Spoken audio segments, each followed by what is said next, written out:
Hello, everybody, and welcome back to a new episode of Far Off Films. Yay. Yay. Yes.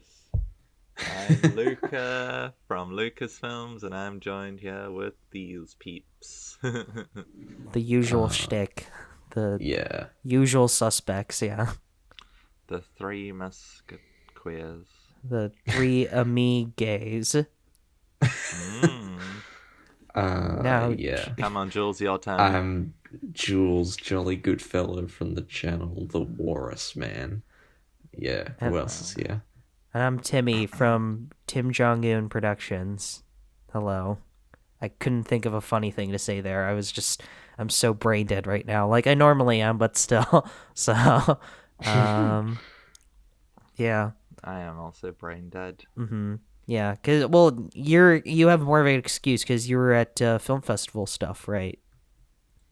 Yes. Mm-hmm. How's that experience been going? Is that still going on? Or I guess I can talk about it. Yeah. Well, I mean, I tirade about us. Tribeca last episode, so might as well you do it this time, so. Yeah, I'm also quite sick, so bleh. I have one more to go to today, actually. That's my last one. I had to skip on a few because I was very sick. Like extremely That sick. sucks. Yeah, it does suck quite a bit. So I didn't actually see that many things. Yeah, I've only actually seen 4 things, which kind of embarrassing. But by the end of the day today, I would have seen 5 things. Mm-hmm. Were they good? Yeah, they were pretty good. What'd you see? I saw something called Mili Sutando, which is a very black empowering, very kind of important South African documentary. It's a movie for South African people. I can't imagine a lot of other people getting anything out of the movie, but it's pretty great. Even I can't even get the full experience out of the movie, being white and all, there's a whole bunch of layers and depth that I won't even understand. But yeah, I got to see the director, and hearing her talk about it was even more fascinating. And she said we were the best crowd because we were the first South African crowd that saw the movie. Oh, nice. So we understood a lot of the South African isms and shit like that, and yeah, it was a fun time. It was a funny movie, but also had its powerful moments. That was a great one. I rewatched All That Breathes, which I was quite tense during that experience. So I don't know how much I was vibing in the cinema, but it is a movie that I really like. What's it about? It's about 3 brothers in India that start up a very just very, I guess, what's the word I'm looking for? Poor, I guess, run down animal research and rescue center. Oh, okay. So this sounds like a depressing one. Yeah. No, it's actually pretty uplifting. It's just about a bunch of dudes that save some birds. And it's a very well shot movie. I love it. It came out last year, but I thought I'm gonna check it out again because I just want to see it on the big screen. I didn't necessarily love it more. I think that first watch was definitely more impactful, but it's still a good movie. It's very lovely in its presentation, and has a real care about every living thing. So that's very nice. Nice. I watched Out of Uganda, which was fine. It was just kind of a meh documentary. It was good. It had powerful moments, but I wasn't really that into it. What's that one about? Yeah. Sorry, I just got to keep asking about the plot. I don't know about any of these, so you're gonna have to. Is this about? That about Hollywood? Yeah. So no, it was just about the queer environment in Uganda and how like, homophobic okay. and transphobic it is, and Mm-hmm. some people's experiences about it. It was good, and it had like some powerful moments, but the presentation and just pacing and everything wasn't screaming out to me, and there was some repetitive moments. And then I watched Theater of Violence, Mm-hmm. which was quite interesting in the beginning, and then by the end I was like getting a bit impatient, but it was very interesting. Like just the story it was telling, it was about like a dude that was, or a kid that was abducted, and turned into a child soldier, and lived his life under like this very extremist, radical, like Ugandan like military group, Mm-hmm. and was pretty much brainwashed and just grew up, and being forced into doing like some fucked up shit, and did some like really bad crimes, like very heinous war crimes and shit like that. Kind of like And Beast of No Nations type thing, or I guess so, yeah. okay. Yeah. Mm-hmm. And the film pretty much follows the court case of this guy, and pretty much both parties trying to suggest whether he's guilty for all the things that he did, or if he was innocent because he was essentially brainwashed and it was taught to him as a child. And it proposes, sorry, some very interesting moral questions and dilemmas and stuff like that, and whether this guy's in the right or in the wrong, and his story and what he actually did, and blah blah blah. Yeah, so it was quite interesting. It was also very well presented. Mm-hmm. But yeah, it didn't fully click with me towards the end, but it was pretty good. And then today I am watching, well, today when we're recording this, I'm watching 20 Days in Mariupol. So that should be interesting. It's about Ukraine, modern war Ukraine. So we'll see how that goes. But yeah, yeah. It's been pretty cool because a lot of these films have had like Q&As, so it's felt more like a proper festival, because you Nice. actually like hear the directors and shit talking about the movie and stuff like that. And yeah, even though I haven't seen much, it's still been pretty interesting. So what's So, your yeah. what's been your favorite film at the festival so far? I think definitely Mili Sutando. Okay. That one was Hell great. yeah. Hell yeah. Yeah. So do you have to drive to the wherever the hell the festival is, or because I'm assuming you're Yeah. not staying in the okay. Yeah, I gotta drive. Yeah. Are So. you making a video on it like you did last time when you went to the... Oh yeah. Nah, European? I don't think I'll make a video. I don't think it's enough. Not enough movies. content. Yeah. Yeah. And also just because things like that like don't make for the most interesting videos, But yeah. Also, if you don't care about that, as long as you enjoy it, that's all that matters. So yeah. So it sounds like, Jules, when you go to Melbourne or whatever the hell the festival is at, it sounds Melbourne Film Festival. now you have to watch a documentary about Ukraine, because both me and Luka have seen documentaries about Ukraine at our own individual festivals. So I'll see if I can fit it into my schedule. I mean, you gotta fit the trio. Where it's the I mean, technically, I'm not allowed to be there, but I'm just sneaking in and just hoping they don't ID me. like a sneaker. You're a little sneak. Yeah. Yeah. So I'm trying to grow out my mustache at the moment, so I look like less Wow. baby. wow. Yeah. So yeah. Well, that sounds like a overall. I mean, that sounds like a really fun experience, Luka. So did you actually get to like? See, this is what I was lacking at my festival. So you got to like ask the directors like questions and stuff like that, and take their pictures with them and shit like that, or I didn't get to take pictures or anything, but there was like Q&As, Okay. and you did get to see like them. Did you on ask any stage and questions? Shit like that. No, I didn't ask any questions. I was just gonna ask them what their favorite movie was, but I didn't think both of the time. Or the one time I had to leave the Q&A early because I was watching Asteroid City again in Wes like 5 Anderson minutes. calls. Yeah. Call And the then Wes like Anderson. the other time, the questions just didn't come around to me Aw. for me to answer. So yeah. Were the directors of all the Breathe there?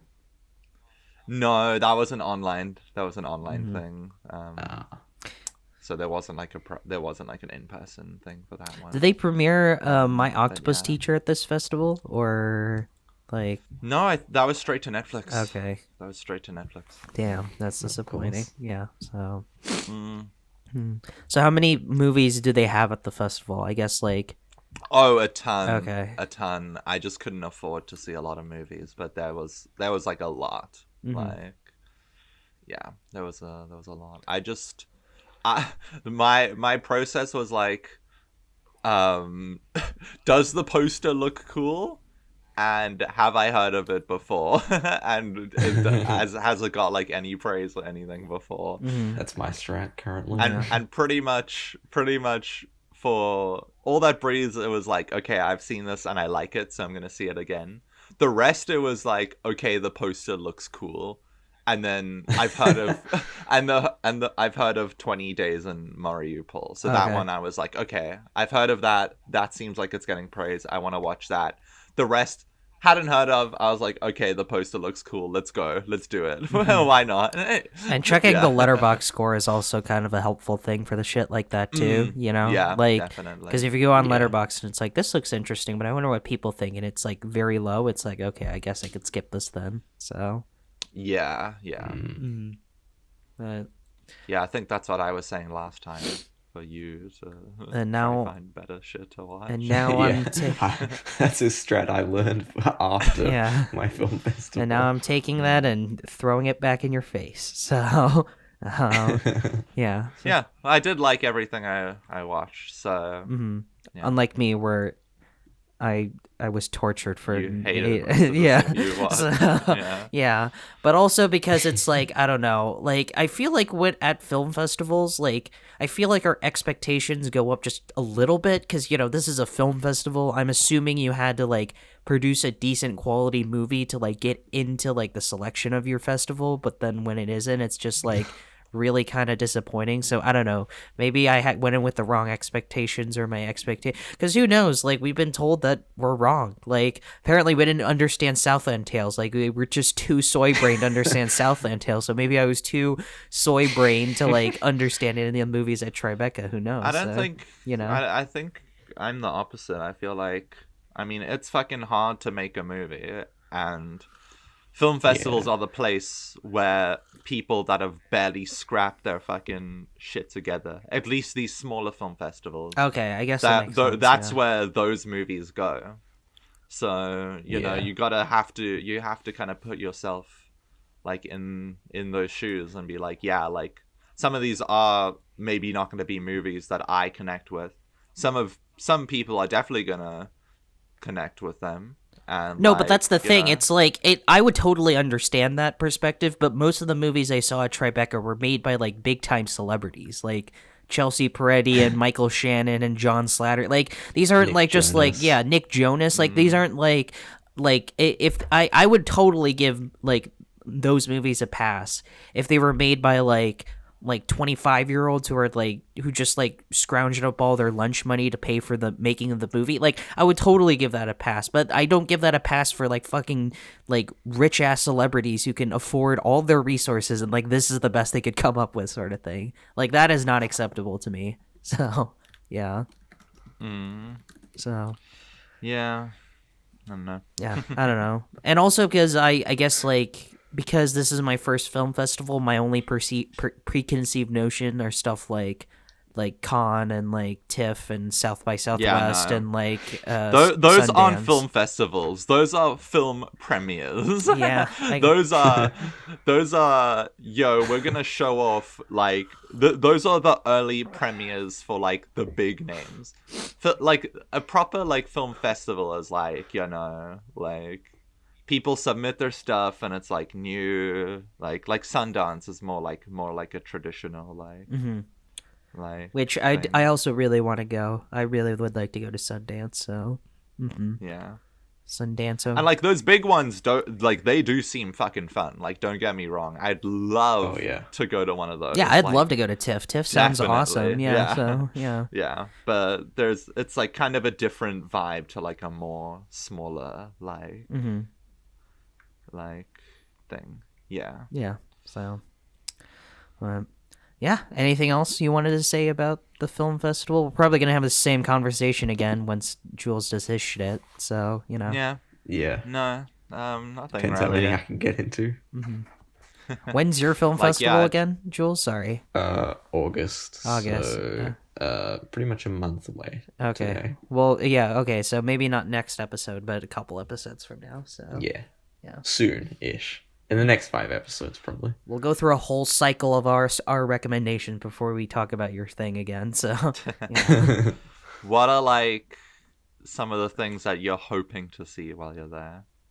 Well, the program hasn't been, like, the full program hasn't been announced yet. okay. That comes out on the 11th, but I know some of the films that are going to be there. You know, so I'm Zone of gonna hopefully Interest. see- You know, Zone of Interest is going to be there, right? Or whatever it's No, called. I don't know yet, but okay. I'm hoping. A bunch of the canned shit will probably be there, so probably Zone of Interest. Okay. The films I know are going to be there, Blackberry's going to be there, so I'm going to see that. Oh, you haven't seen Blackberry yet?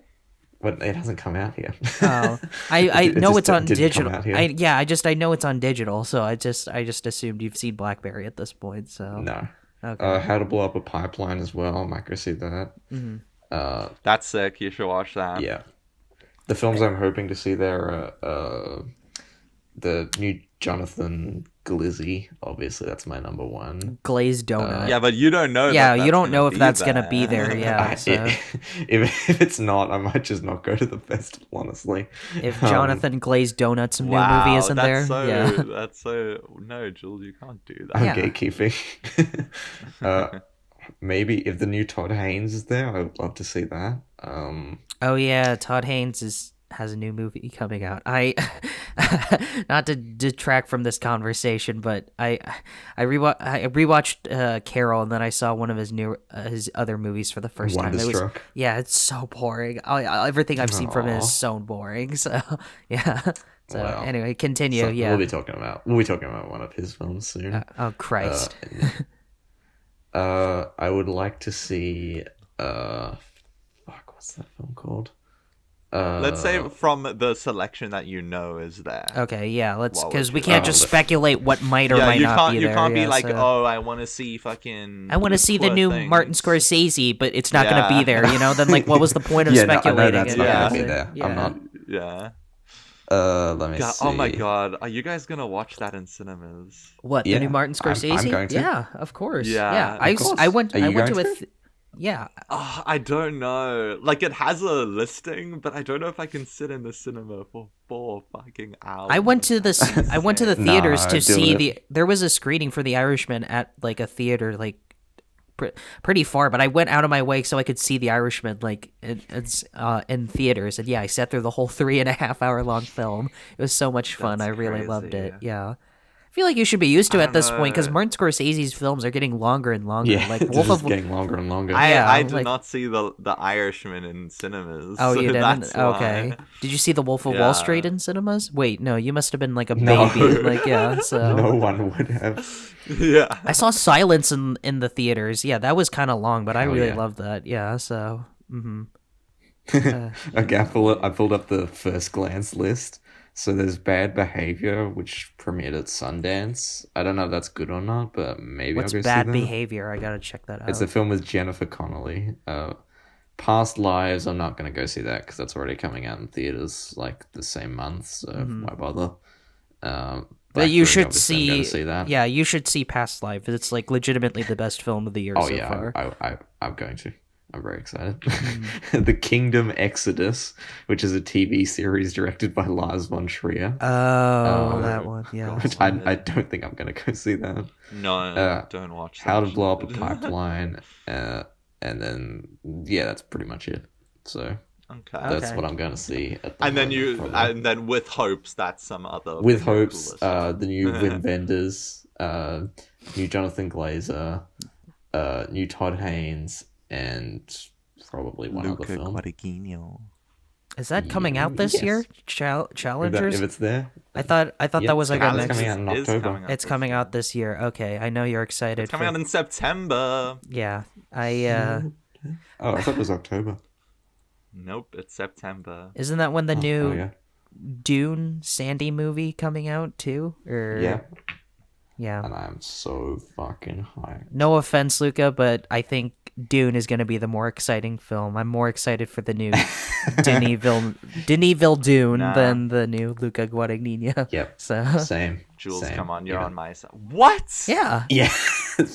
Not when it's Denis Villeneuve. Yeah, and not when Denis it's Villeneuve Dune. Yeah, Denis Villeneuve Dune. Yeah, Even though Guadagnino is one of my favorites. Call me by your name. Look, Guadagnino is great, but this is Denis Villeneuve. Yeah, and it's 2049. and Arrival, and all these And other great Arrival, movies. Yeah, and so Sicario, and Dune, and Fuck Prisoners, Denis and Villeneuve. Insomnies. No, Yeah. I'm fuck, starting to fuck Luka fucking hate him. Guadagnino. Okay, fine. I don't give a fuck. Wait. I understand why people don't like him. well, why do you hate Denis Villeneuve Dune? He made Because Dune. he's becoming a fucking film bro director that everyone sucks his fucking dick, and I. So Every is Luka director, Guadagnino. every director is becoming a film bro director that everyone No sucks one their else. dick. I have never seen anyone else praise Luka Guadagnino. What are you talking about? Call Me by Your Name was like one of the most Call Me popular by Your films Name that was- came yeah. that year. Yeah, and I'm pretty There's sure a whole like book dedicated to just random people praising Call Me by Your Name. yeah, and then Bones and All was just like the meme movie because it's like lol Timothy's playing Army Hammer in this one, like Yeah, Yeah. but like no one says like Luka Guadagnino And is, horror like, their and favorite Suspiria is like a director. cult horror movie, so like Yeah, there's a but big like audience for no that. one says Luca's like their favorite director, and like tons of people do. Like- Like tons of people in the, Okay, the film bro name one. community. Me. Like you Name for one. one, yeah. So okay, name one that's not me. Me. Joe Smith. I just yeah.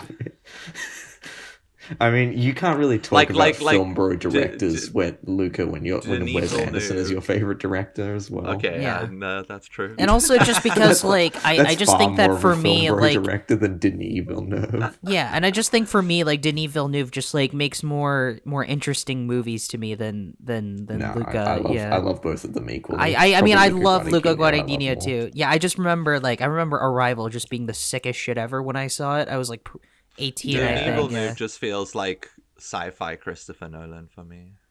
I mean Christopher Nolan is Christopher also Nolan is sci-fi sci-fi. Christopher Nolan, yeah. Nolan is like it's like action. Have you seen Inception? Yeah. So, have you seen Interstellar? Yeah. Have you seen Inception? Yeah, I guess. Have you didn't understand They Inception? just Inception's- yeah. fall into like a similar category for me. I still haven't It's seen like- Tenet. But Tenet is also like that, like right? action Yeah. Tenet's bad. sci-fi Tenet sucks. movies. Tenet sucks. that Okay, are- yeah. Fuck you, kid. Tenet sucks. But are you not excited for Oppenheimer though? The 3-hour Oh, movie to I'm see very a guy? excited for Yeah, Oppenheimer. Is it 3 hours? yeah. 3 hours of a guy trying to see if his fart bomb will explode. Yeah. Oh, God, Yeah. now I'm not excited for it anymore. What the fuck? What did you Well, think it was you're gonna already be? locked into it. Also, I how? thought it was gonna be like 2 hours, maybe. Why would you Nah. think that? It's Christopher Nolan. Have you seen how long his movies are these days? No, It's a because I don't Christopher give a fuck Nolan about fucking Christopher Nolan. biopic. Yeah. So, and how long's the Barbie movie? Because I guess like that will determine. Because that's the thing. Like I That's, was like, seriously, It's pretty gonna be a standard nice, length. clean. I was considering nice, clean hour 47. hour 47. Okay, so I don't know. That's what I'm predicting. I swear it was like at least 2 hours, wasn't it? Because that's the thing. Like I don't think I can sit like 5 hours in a film theater. 1 hour 54. Oh, I'm going to. Okay, yeah. Well, yeah, because you guys have nothing better I'm to bringing do. So, someone with me to Barbie. yeah. So, Barbenheimer. Yeah. I wonder why they decided to come out at the same weekend. Isn't I don't understand what's gonna happen. Because one's a Warner Bros. Movie, one's a Universal movie. No, I understand that, but it's like I don't know, like why wouldn't you just like I don't know, Warner skip Bros. another was so week? pissed off they lost Chris Nolan that they were like, "We're gonna Fuck release you. that We're gonna movie get to make more money." yeah, Yeah, yeah, fuck you. That's honestly kind of based. Yeah. David Zaslav's so petty. Yeah. And also Christopher Nolan's such a petty bitch too. He was just like, "No, you can't released the same day as HBO Max. I'm leaving Warner Brothers forever. Fuck you. Like, I get that was a bad decision. That was stupid. But to leave it like a studio because of that decision, like, shut the hell up. Like, Jesus Christ. My God. I mean, he can do whatever he wants. He's Chris Nolan. I mean, yeah, he's like a god at this point, which is why I'm so confused. Like, is this Oppenheimer movie gonna... He got to demand literally whatever he wanted. But that's the thing, though. For this Oppenheimer movie. The thing is... And he got it. But the thing is, Oppenheimer, like, how is that going... I understand Dunkirk being so financially successful, like, because that was PG-13, so all the Christopher Nolan babies could, like, go see the movie because it was PG-13. But this is like... Without their parents. Yeah, without their parents. But this is like an R-rated, like biopic about a guy who blew up Japan. Like, I don't know how I feel like interesting people are going to be kind of disappointed because they're used to Nolan's previous films, and like no one else has seen The Prestige, so like they're used to people shooting guns at people and then punching them Exactly. really hard. Yeah, so I can't believe Oppenheimer's 3 hours. yeah, you didn't know this? Yeah. You really didn't? No, I'm now actually Chris like Nolan- debating if I should watch them in the No, same day please. now. Oh, please. We're gonna talk about We Oppenheimer. we need to have that double feature. Yeah, we're gonna episode. talk about both my Oppenheimer and God. Barbie. This is I'm not. not paying for your ticket. I'm sick of No. Yeah, this. this is not up No, for no, no, negotiations. I'm- this it's is gonna not that I- happen. Yeah. Oh my God, you guys are the worst. Trying to fucking the worst. speak. It's not that I won't watch it; it's that I don't know if I can watch it in the same day now. 'cause Oh, that's like, okay. That seems like a lot. No, Like, commit. I'm doing it. Yeah, One I'll of my watch, local like, cinemas Oppenheimer, has like, literally early in designed the their morning. sessions so you can view both of them back to back. Yeah. Yeah, I hope mine does. You can just, if you Nah. want, you can just go to the theaters early, like go at like 11 a.m. or something. Yeah. You know, like Then you can fuck around for like an hour and then come back. Yeah, I'm grab gonna some go lunch and then, super yeah. early in the morning to watch Oppenheimer, have the rest of the day to chill, and then watch Barbie at a packed screening at night where everyone. Hell yeah. I That's feel like actually that's the the way to go. appropriate order too, because it's like you just got to get through Yeah. the dour like serious shit first out of the way, and then like cleanse your Yeah. palate. Well, if with, you're like, not seeing Barbie. them back to back and you've got like a bunch of hours to kill, go see Oppenheimer in IMAX. I mean, it's the only way you can see the film because it's hogging Yeah. up all the IMAX screenings. So Exactly. yeah, because You may as well it's go. why Tom Cruise is throwing a fucking hissy fit. It'd be Nah. like, no, I want to do gonna- IMAX too. Yeah, so You're gonna watch it on the smallest screen possible. Yeah, Just I'm to gonna piss off watch. Nolan. I'm gonna watch Oppenheimer in the worst way I possibly can, and then I'm gonna watch Barbie in IMAX. Like IMAX. That's awesome. Yeah. can you That's even so see Barbie? respectable, Yeah, honestly. that's respectable, kid. But can you even see Barbie on IMAX though? That's the thing. Because again, like, Yeah. Yeah. Okay. Why do you think Tom Cruise was so pissed as well? well, because I guess the theater that I regularly go to, there's only one IMAX screen. There's only one IMAX screen at my theater, so I guess it's kind of impossible to watch Barbie on IMAX for me. But whatever. So, yeah. Well, that's gonna be a fun episode. See, I was going to after. Yeah. I guess we're just gonna say this now. Jules and I are switching places because he wants to do something specific. I was going to do a double feature, for next time, but then we have a Barbenheimer to talk about by that point, so it's like I'll probably just do that another time then. So Yeah. So, but I'm excited. So Barbie Oppenheimer. Never thought. Such a delicious. It's like Barbie and Oppenheimer are like, I don't know, ranch and pizza. You didn't think that shit would go well together, but then it just comes out pretty Yeah. decent. Yeah, so. Well, we don't know yet. We don't know. Yeah, that's true. I know, yeah, for all I know, both movies I could be like suck ultra really... depressed when I go into Barbie. And for all I know, yeah, both movies could just suck really bad or something. So they Yeah. could just be really Yeah. bad. That would be Barbie's the not gonna funniest suck. outcome. If they both Of sucked. them were just awful. Yeah. So- That would be so shit. yeah. I would be so mad and would be laughing so hard at the same So time. you'd literally piss off the entire world. If both- Greta Gerwig would literally never direct a film again. Nolan would just would just like retire then there. It's like the guy who made Yeah. Geely. He'd be like, well, I'm done. Martin Brest, yeah. So, yeah. And never make a public appearance for like 20 years. Yeah. No, Nolan, I think he... See, the thing with Nolan is that I feel like he needs to like scale down a little bit, you know? Like he needs to make like a Yeah, smaller make something like The Prestige again. yeah, or make like a horror film or something. I'd love like Nolan to make a horror film. Oh, yeah. Or make an anime, you know, because you so effortlessly ripped Make off something Paprika. for A24. Nah, he needs to start making movies Why? because I don't like him. But you don't like Inception, the greatest movie ever No. made? Yes. You Have didn't you like seen Interstellar?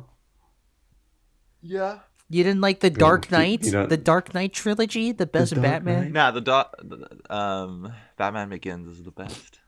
I don't think anyone has that Ooh, opinion. Yeah. I know. No, That's why. that's respectable. I can get on that level. I'm a basic bitch. I'm you. very much Dark Knight team, you know. So, Yes, so am I. but I like Dark yeah. Knight Rises more than Batman Begins. If I'm being honest, Ew. like Dark Knight Rises. No, that's wrong. Dark Knight Rises Are you wasn't. kidding me? Dark Knight Rises was not as bad as everyone's saying it was. There are a lot of great sequences. No, it's not in- bad. yeah. I like Yeah. it. I like it. Dark I Knight don't like Rises Dark is Knight good. Rises. But Yeah. Batman Begins is the best one. I don't think Nolan's a perfect filmmaker. He's made at least 2 miss films, being Tenet and The Dark Knight Rises. But like, You really it's pretty don't good. like I Tenet, like don't his you? stuff. You really don't like I Tenet. don't like Tenet. Tenet's good. I Tenet's fine. yeah, I don't like like it. I said, I still haven't seen Tenet, so I I either don't think way, you're gonna like it, Timmy. yeah, I don't think I'm gonna. He like has it. made 2 Okay. misses. You're right, Jules. It's Interstellar and Inception. Oh, I would not call. Okay, I don't suck Inception's dick, but I don't think it's that bad. It's not a bad film at all. So, if we're I need talking, to rewatch. if we're talking 2 Nolan misses, it's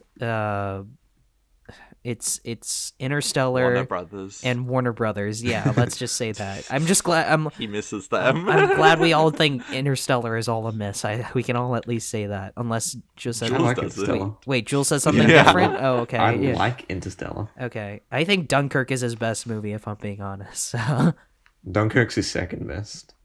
yeah, Dunkirk is Like, awesome. Nothing beats The Dark Knight. Oh, yeah, I guess I forgot about that. Yeah, The Dark Knight. None of you guys have nothing seen The beats, Prestige, Batman right? Begins. I've never seen Nolan's first 3 films. First 4, because I guess Following counts as his first film. But yeah, so but I've seen everything else from Nolan aside from Tenet. So yeah. The Prestige. Ooh, that shit is good. I would like to talk about The Prestige, but please, for the love of God, I hope no one recommends the Dark Knight trilogy. There's nothing we can say about that Hell no.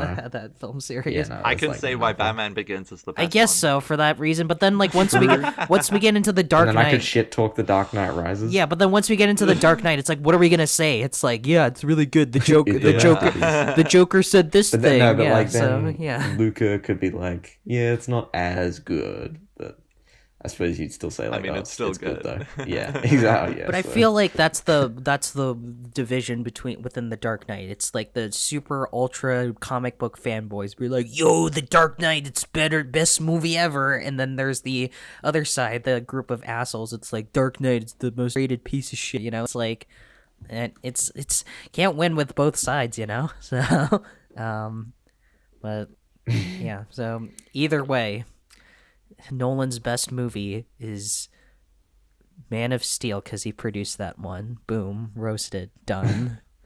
Speaking of superhero movies, Oh yeah, The Flash. I guess let's talk about yeah. that. Yeah. I totally forgot. Honestly, I forgot what You launch into it, I honestly Timmy. forgot what modern movie we were talking about. Yeah, same. Yeah, it reminded me of that shit. Did you watch it, Jules? Or yeah, it Yeah, I hit did. me. I saw it yesterday. okay, yeah. Well, I didn't see your rating then, so what did you think? You can go first. I mean, obviously it was like, I mean, you gave it a 1 out of 10, didn't you? I gave it a 2 out of 10. There were like okay, okay. I will say this: there was one action scene that I thought was kind of fun. I was like, okay, this is okay. I'll give which this a one? pass. It was the scene where. Spoilers, by the way. Oh yeah, spoilers, but you shouldn't give a shit. The Flash is bombing. No one cares about this movie anyway, so it doesn't matter. So in the one action scene that I kind of liked, That one Flash fan is going to leave a comment under our, Yeah. under our podcast. now. it's gonna be like the Southland. You spoiled it. I was looking forward to it. Yeah. There was one action scene that I liked in The Flash. It was the scene where they break into the Russian base and Batman like uses his like cape to like block the bullets and then like kick the shit out of like the Russian That was bad cool, guys. I guess. That was like kind of fun. I was like, okay, this is like okay. That was cool until they got out of the missile silo, and then the camera work got all weird. Yeah, it was Like that weird upwards angle looking up at Batman. and I fucking hated the I hated that. And then once they got out of the base and like Supergirl starts entering like the conversation, yeah. that was ugly as shit. I hated like the way the action scenes were shot that way. And it's like they thought they were so cool because they like tried to do like a bunch of oneers and stuff like that. It was like watching the oneer fight scene in like The Last Airbender. It's like, why are you proud of this? Like, this isn't good. Why are you proud of this, man? Like, so but yeah, obviously I hated it. It fucking sucked. So cool. Yeah, it sucked. I hated it. I obviously hated it. So yeah. So Yeah, I mean, same. I didn't like it. It was just, it might be one of the ugliest movies I've ever seen. the first like, 15 minutes of the film is just the most horrendous shit I've ever seen. Like, the visuals best part of the were movie for awful. me. You liked I didn't get why people liked the first. Well, no, I didn't like it, but it was funny. Ironically, like you liked it. Okay, yeah. Obviously. I gotta say, speaking of it, I gotta say, I was so confused for like the first like 10 minutes because I was during that scene where the Flash was like doing slow-mo to like, you know, save the babies. The babies looked like shit, but I was like, oh, they must be like fake like plastic babies, like practice dummy babies that like nurses would use to like train or whatever. Like the American Sniper baby. Yeah, I thought they were like fake, so I was like, oh, okay, maybe that's why they look horrible to look at. But then I got so confused. I was like, why is the Flash rescuing all of these fake looking babies? Like, why is he rescuing all like the prosthetic like dummy babies? But then once he gets out of the fast time, the slow-mo, like all the babies suddenly start coming to life, and I was like genuinely, I was kind of terrified for that guy. I thought that was like a horror like jump scare or something. I was like, what the shit? Like, these are real babies? I was so confused. Like, I was like, oh, okay, so it's not that they're fake babies, it's just that the CG is such fucking dog shit. That makes more sense. Yeah. So yeah. So anyway, yeah, that was, it's, this whole movie was just a waste of time. It just seriously was that. It was such a waste of time. And then like the whole, literally just, the literal only one thing was accomplished. Yeah, they tried to accomplish one thing, and they didn't even accomplish that very thing, which was to save the Flash's mom. And they didn't even do that. Like, this whole movie was such a waste of time. And then I think it's so hilarious that the entire plot of this movie revolves around shit that happened in Man of Steel. It's like, that's how much this like series has grown narratively. It's like it's come full circle. We've come back to Man of Steel of all things. So I know. Yeah, and just like everyone sucked in the film so much. Like Ezra sucked. Ezra sucked twice because Ezra plays like two different versions of the Flash, which doubled the cringe factor by like a lot.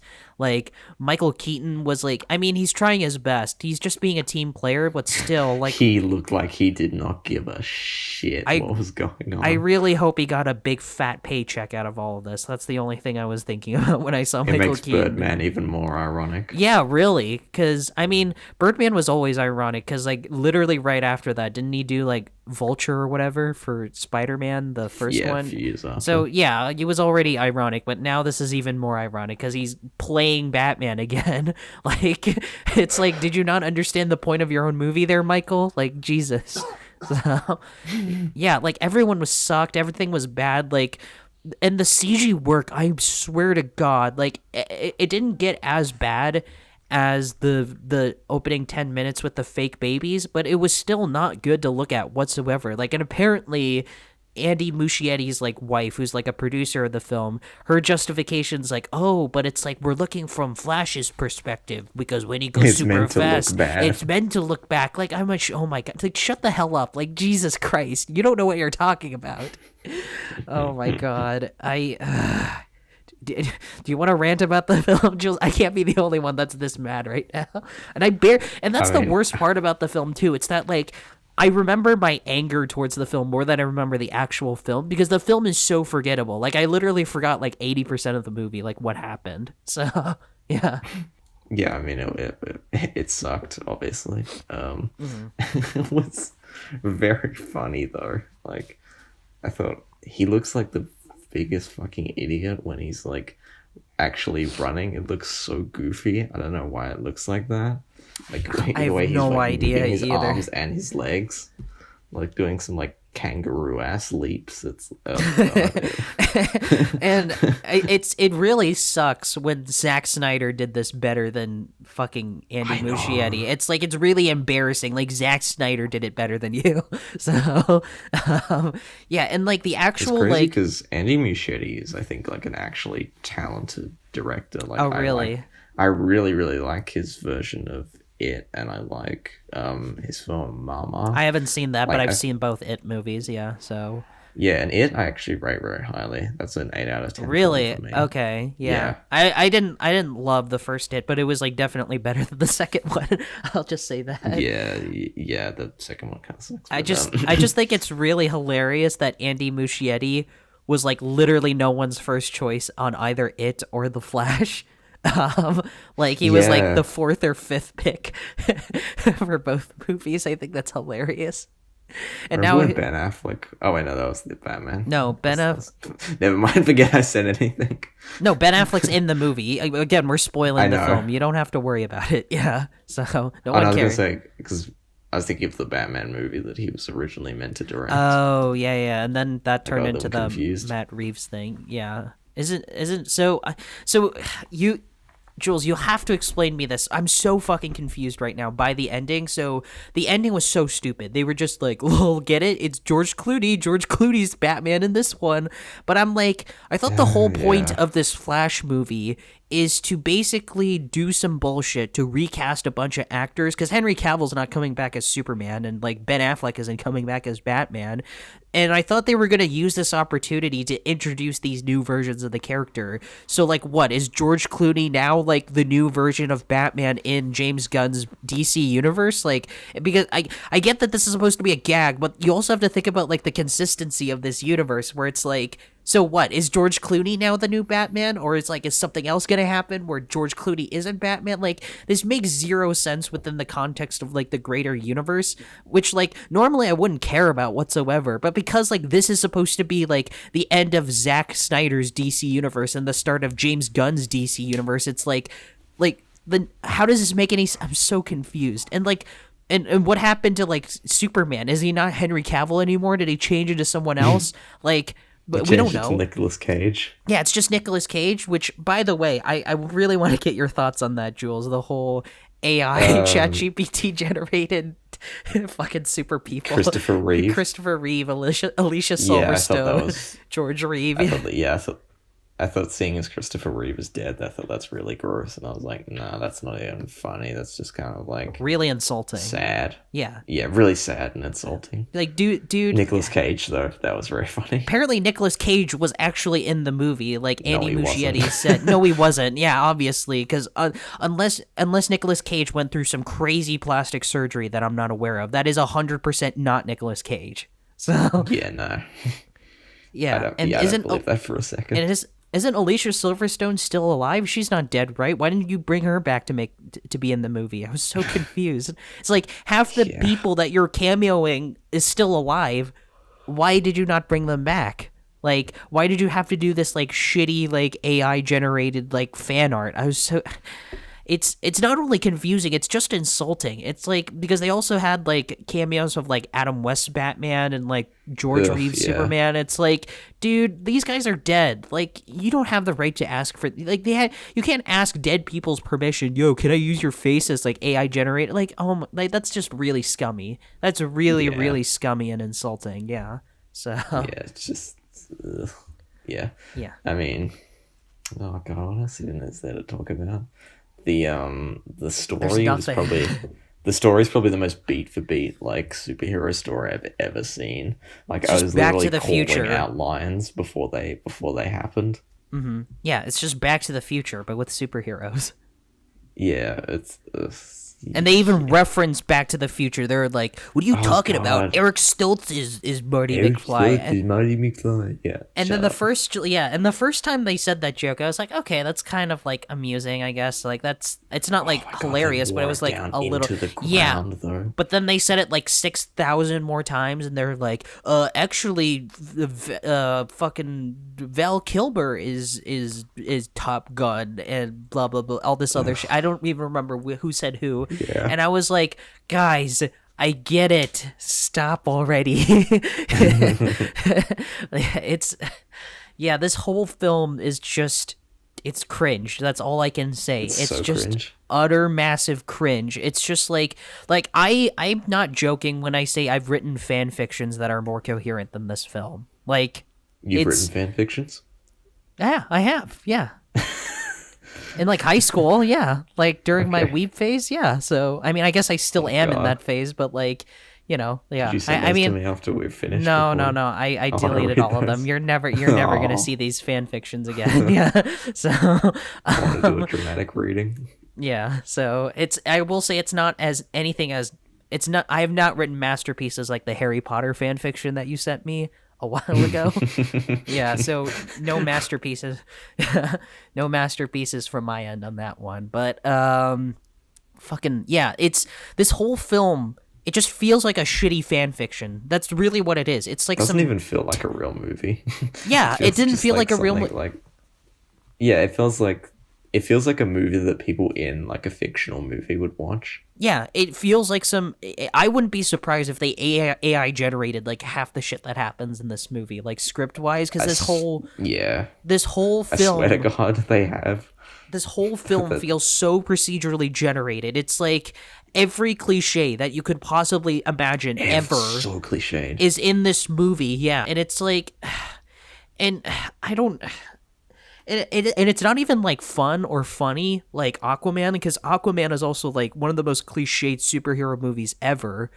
But like Aquaman at least had like some fun visuals and some like wacky ass like filmmaking and stuff like that like I really appreciated. And James Wan's style is like injected all over. Here it's just like the most corporate cookie cutter superhero movie I could possibly imagine. And apparently, Jules, I don't know if you know this, but apparently they reshot the ending like 3 times or whatever. Like, apparently, like 2 other times, like Michael Keaton's Batman was supposed to show up, and in one version it was like Michael Keaton's Batman, Henry Cavill's Superman, and then like Gal Gadot's Wonder Woman or whatever. And then another version it's just Michael Keaton's Batman, but then in this one I don't know why, but actually I do know why. Someone was explaining this to me. Apparently it was supposed to be Michael Keaton's Batman that shows up at the end, but because the Batgirl movie got canceled, that fucked things up, so they had to replace him with George Clooney. Yeah, so again, wait, but that only happened like this year. So they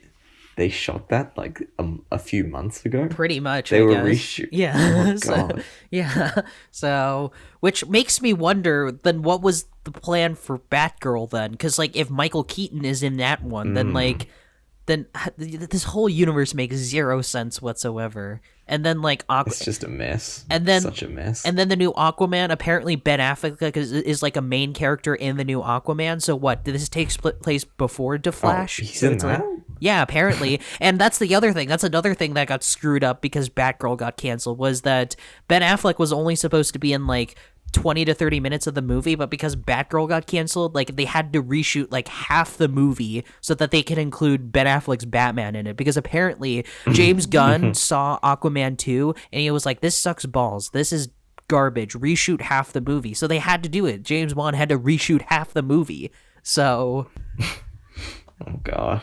Yeah, so we're just in this really stupid state of just like all these comic book movies sucking and having to reshoot them so that they can suck slightly less. It's like, oh my God, it's like it's a never-ending cycle. So yeah. Jesus Christ. Yeah. Did you notice in the scene where they were talking to each other in the bedroom, there was posters for a bunch of Warner Bros. Movies? Like there was a V for Vendetta poster. An Inception poster. I don't remember. And there was.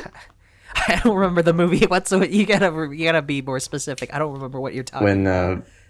Flash meets other Flash and they talk. Oh yeah, okay. Now I'm starting. Yeah, to there was remember. posters for a bunch of Warner Bros. Movies on there. No, but they do that shit all the time. Like, remember when we were talking about Black Adam? Like that stupid, annoying kids room was filled with like superhero posters or whatever. They do this shit all the time. I wasn't like that pissed off by that.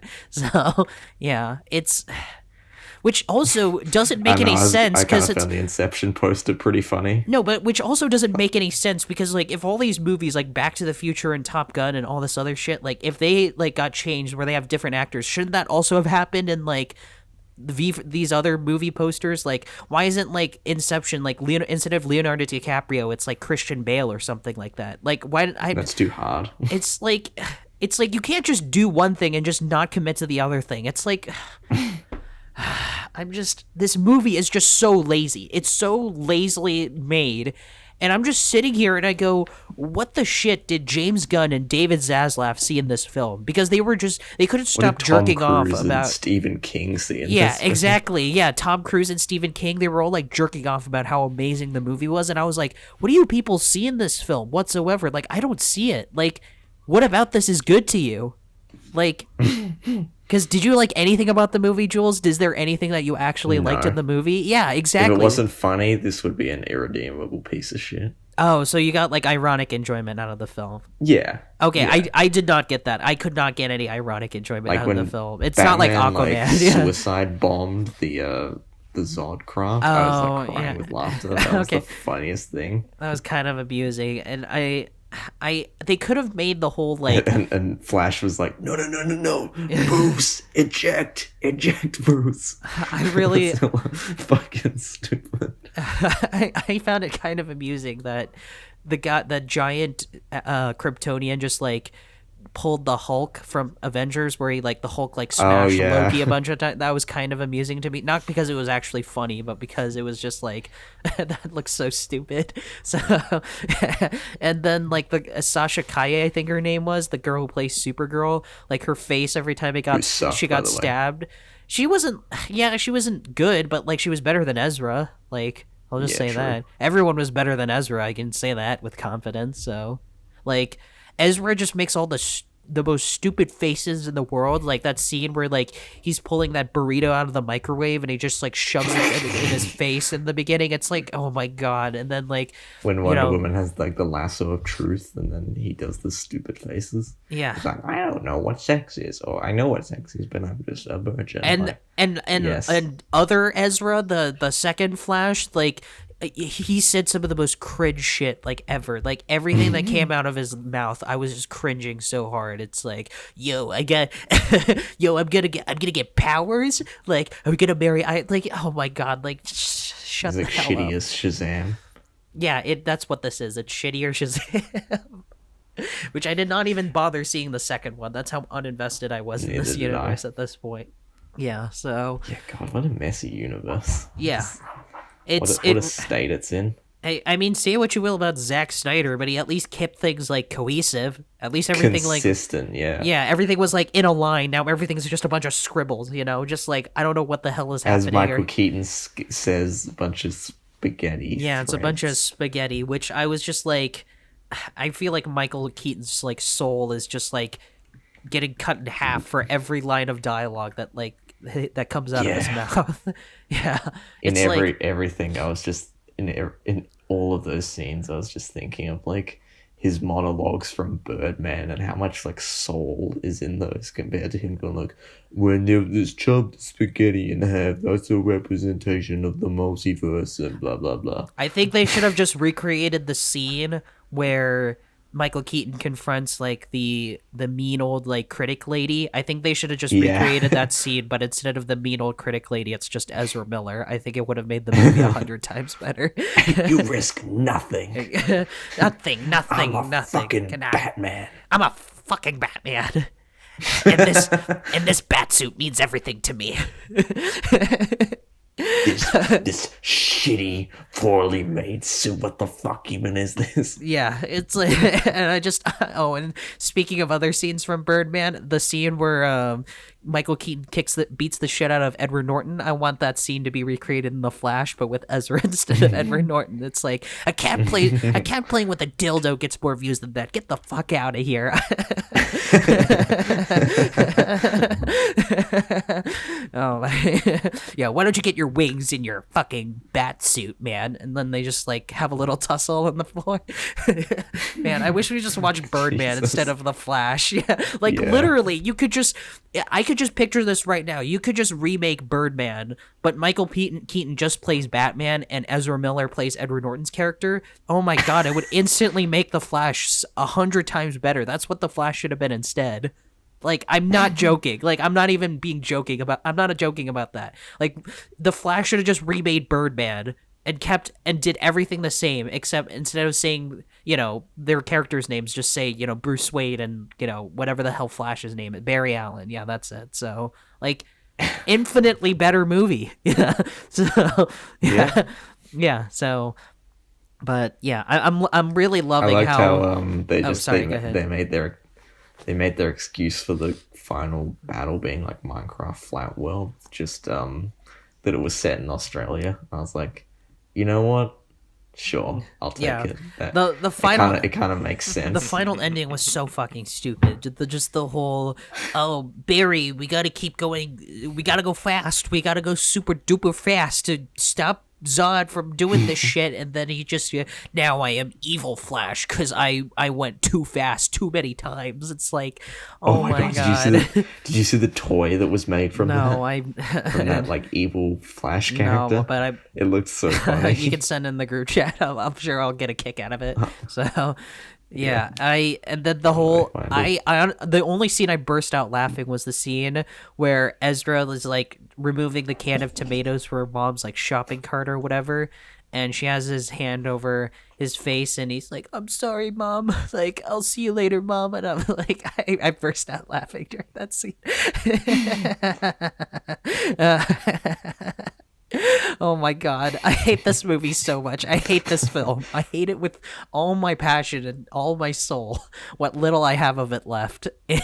It's what is there even left to say though? It's like I'm genuinely struggle to talk about things, but it's just so bad. It's like and like I just want to like sit down with James Gunn and I'm like, "James, just tell me." What did you see? Yeah, what did you see? Okay, well, here's the thing. If he just bullshitted and just said this just so he could promote like his DC universe, and like, which he did, then like, okay, that makes sense. Like, I'll give you a pass for that. Okay, fine, whatever. But like, if he genuinely likes it, then like, I guess he does, because Andy Muschietti is like being offered to direct his version of Batman, right? The Batman Brave and the Bold or whatever it's called, right? Or yeah, I think so. Which, like, I mean, if I don't know, I'm just, okay. I'm so. I found the picture. Okay, yeah. I put it in the group chat. This is a real toy. That's hilarious. That's my favorite action figure. I think I want that action figure. Derp Flash.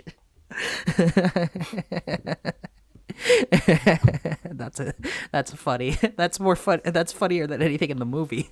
So, yeah. It's also ironic as well. What? This movie has performed so badly that, ironically, it would have been cheaper to just gut it as a tax. I think I saw something like that on Twitter, and I think that's hilarious. Yeah. So. Yeah, but I mean, I don't know. I guess they picked the wrong movie to can. What if, like, Batgirl was, like, secretly the movie that was going to make, like, a billion kajillion dollars at the box office? It would have made more money, I think. Batgirl, people go to see anything Batman related. If it's got Bat in the title, people will go see it. I think we've had the same. I think we had the same conversation, like, during the Black Adam discussion, like, because I'm getting major deja vu. This movie was Batman related. Yeah, true. True. That is. It was basically like marketed as a Batman movie, just featuring the Flash, basically, because that's what they were trying to sell more than anything. Because they were going to sell Ezra. Like, have you seen what the shit Ezra's been doing these days? Like, Jesus. I felt so bad for that. that the actress who played Supergirl, because she was doing the press alone. Oh, really? She was the only actor, because obviously they didn't want Ezra, and then Michael Keaton just didn't show up, and neither did Michael Shannon. Oh, yeah, because they had... Wait, I guess... Well, I know why Michael Shannon, because he was busy, premiering his directorial debut, but was just... Why not Michael Keaton? Was he just some lazy bastard? Because he was like, nah, I'm not doing it. I've already done my work. Okay. I'm not promoting this shit. Okay, that's hilarious. Oh, my God. And I also feel bad for the actress, too, because, like...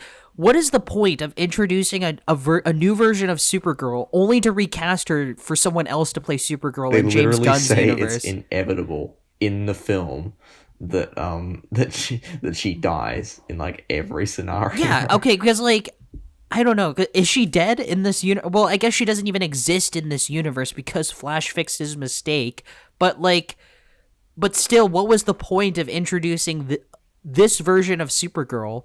If you were just going to introduce a different version of Supergirl anyway, because isn't that what's going to happen in James Gunn's Superman movie? Because he's directing like the new James Gunn Superman movie with actors I've never heard of.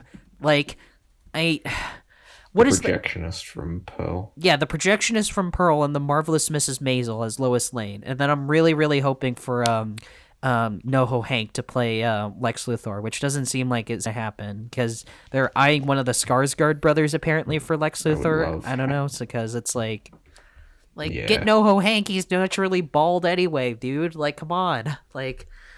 Whatever. You should get Kevin Spacey for it. Yeah, get Kevin Spacey. Break him out of... Actually, he's not even in jail. Yeah, so... Break him out of exile. Yeah. So, yeah. If he worked in Bryan Singer's Superman movie, who was also a pedophile, like, it's all comes full circle. So I'm really... I think it's funny that we're doing our hard... We've talked more about non-Flash related stuff than the actual movie, because there's nothing to talk about. So like yeah, what is there to say? It's awful. Like it's a good summation of like superhero filmmaking. Okay, let me ask you this. Is this better or worse than Black Adam for you? I think this is like literally on par as Black Adam. This is just as bad to me as Black Adam. Yeah, I mean, it's dog shit, cat shit, basically. Yeah. So, I will acknowledge that this is actually better than Ant-Man Quantumania for me.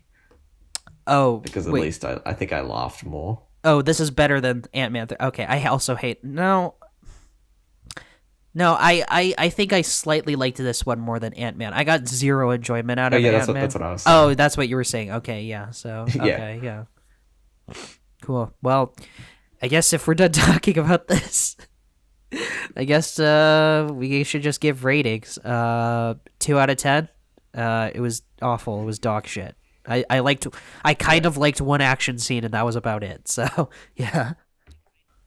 Yeah, it was very bad, but it was also very funny. I also got ads for gambling websites when I was watching it. That was me too. Yeah, that was a pretty brave artistic decision. I thought it was a pretty brave artistic decision for them to include literal ads in a different language in the movie, and for the characters to speak French at some point. It's the same, and it said 1x bet for the whole like movie. That was in like a corner of the screen. And to make the film basically record the film on a camcorder, I think that's also very brave. I loved when you could hear people coughing in the background. That added ambience. Yeah, really added to the film. Yeah. God, that was the funniest part for me. Did you see that in the video, the version you were watching? Because that was like in the version I saw in theaters in the cinemas. Oh, what? You saw this in the cinema? Yeah, the betting cut of the Flash. Yeah, I saw it in cinemas. Obviously, yeah. So cam rip in the cinema. Yeah. Yeah, 2 out of 10. It sucked. It's very funny though. I was almost kind of tempted to rewatch Man of Steel after I saw this, but then I was like, but then it's like, why would I do that to myself? Because that's the thing. It's like, I hate Zack Snyder. We all know this. I've never made a secret about that. We all probably hate Zack Snyder, but like, I don't know, like No, even though I him. hate all of his movies, like at least Man of Steel is like a cohesive movie. At least it's like a consistent Somewhat. vision. Yeah, somewhat, it's still dumb. It's still stupid. It's still bad, but it's like still bloated as hell, but like, yeah. but at least it was like a guy wanted to make a movie, and this was just like a corporation just farting a movie out. Like it's zero value whatsoever. So yeah, but anyway, well, Ezra. Actually, no, that's a terrible transition. Let's just talk about the recommendation. Yeah,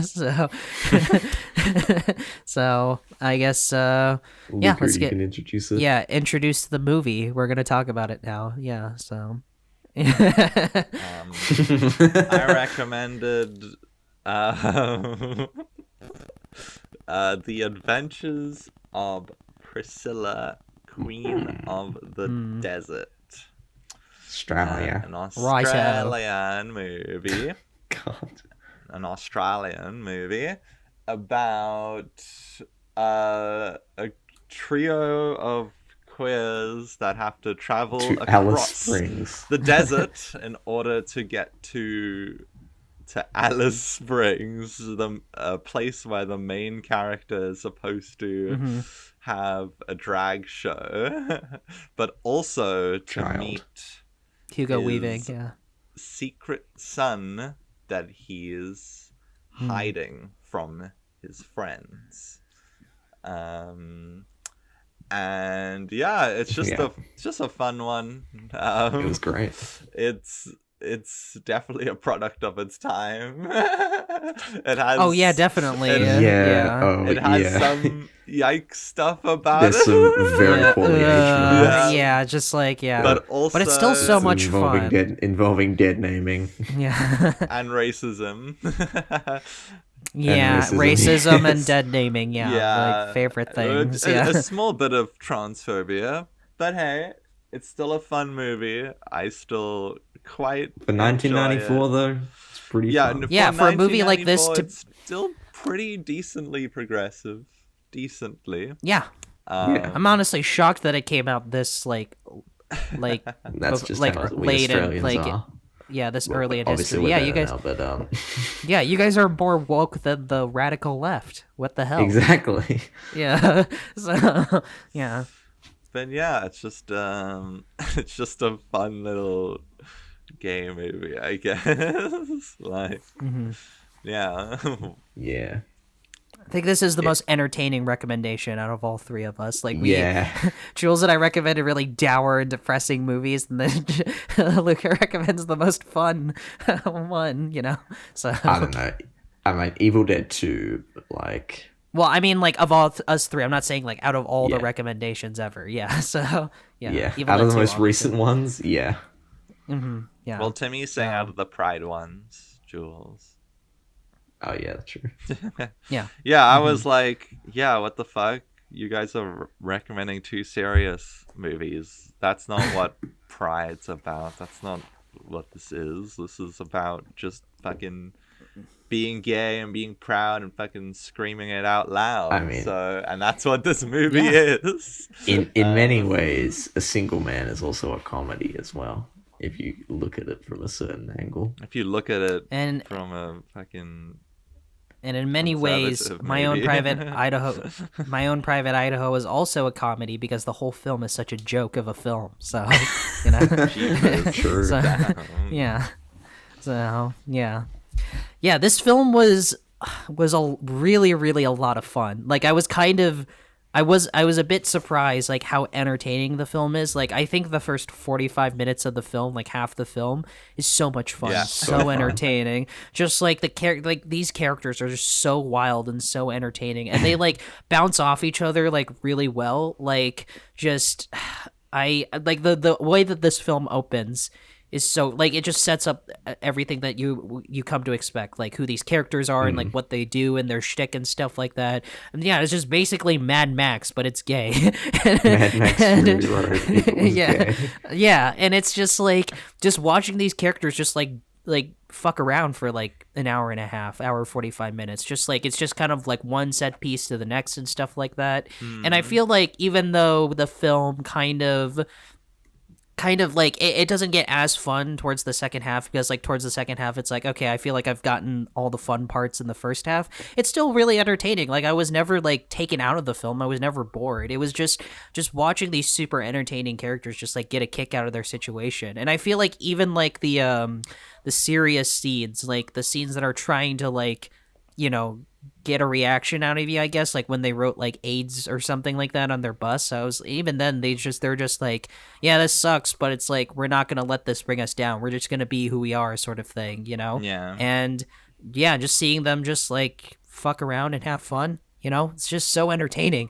Like that's all this is. It's like one of the more entertaining Pride films I think I've seen. It's so much fun. So yeah, Yeah, it's just so inherently fun. Like all these characters are just like super. They've got they're all have such personality to them. They have all their little quirks and stuff, and they all bounce off each other super well. And yeah, that the first half is just like so much fun. And of course, there's another element of it to me because I'm Australian, so yeah, I recognize a lot of. you could get all the that references. Yeah, I got all the Easter eggs. references. Yeah. Like their slang when he said, "Did you get many prezzies for Christmas?" I was like, "Hell yeah!" That's the first time I've ever heard someone say that in a film. Prezzies is a word we use here Present. as well. We use prezzies. Oh, really? Too. Yeah. Yeah, Yeah. Yeah, and they're I think, so Australian though. but I think out of the three of No. them, Guy Pearce is the only one that's Australian. Everyone else is like English or something, right? Or That Hugo Weaving's Aussie. is Hugo Weaving He's pretty Aussie? Aussie. I don't know. But know what's either even way, they're funnier? oh yeah, Out of all three of them, none of them are even gay. which is also True. hilarious. Yeah, That So- is so funny. Like, what the fuck? I mean, Hugo Weaving's Australian in real life, so really, I thought he was English for so long. Yeah. Okay, yeah. Well, either way, like even if they weren't, it didn't come across as they weren't. I guess like Terrence Stamp is the only one where it's like, okay, you seem more English than Australian. oh yeah, Yeah. he's obviously British. Yeah, but like, yeah, Hugo Weaving is awesome. I think this is Guy Pearce's best role, if I'm being honest. Like, I've never seen a Guy Pearce character like this entertaining to me. So, like, Yeah, I think this is the most I've ever enjoyed him in a film. I think this is Yeah. this is probably his best performance. not Bedtime Stories starring Adam Sandler. Well, I haven't seen that. Okay, I've seen it. Yeah, I just thought it was a fun thing to bring up. So, yeah.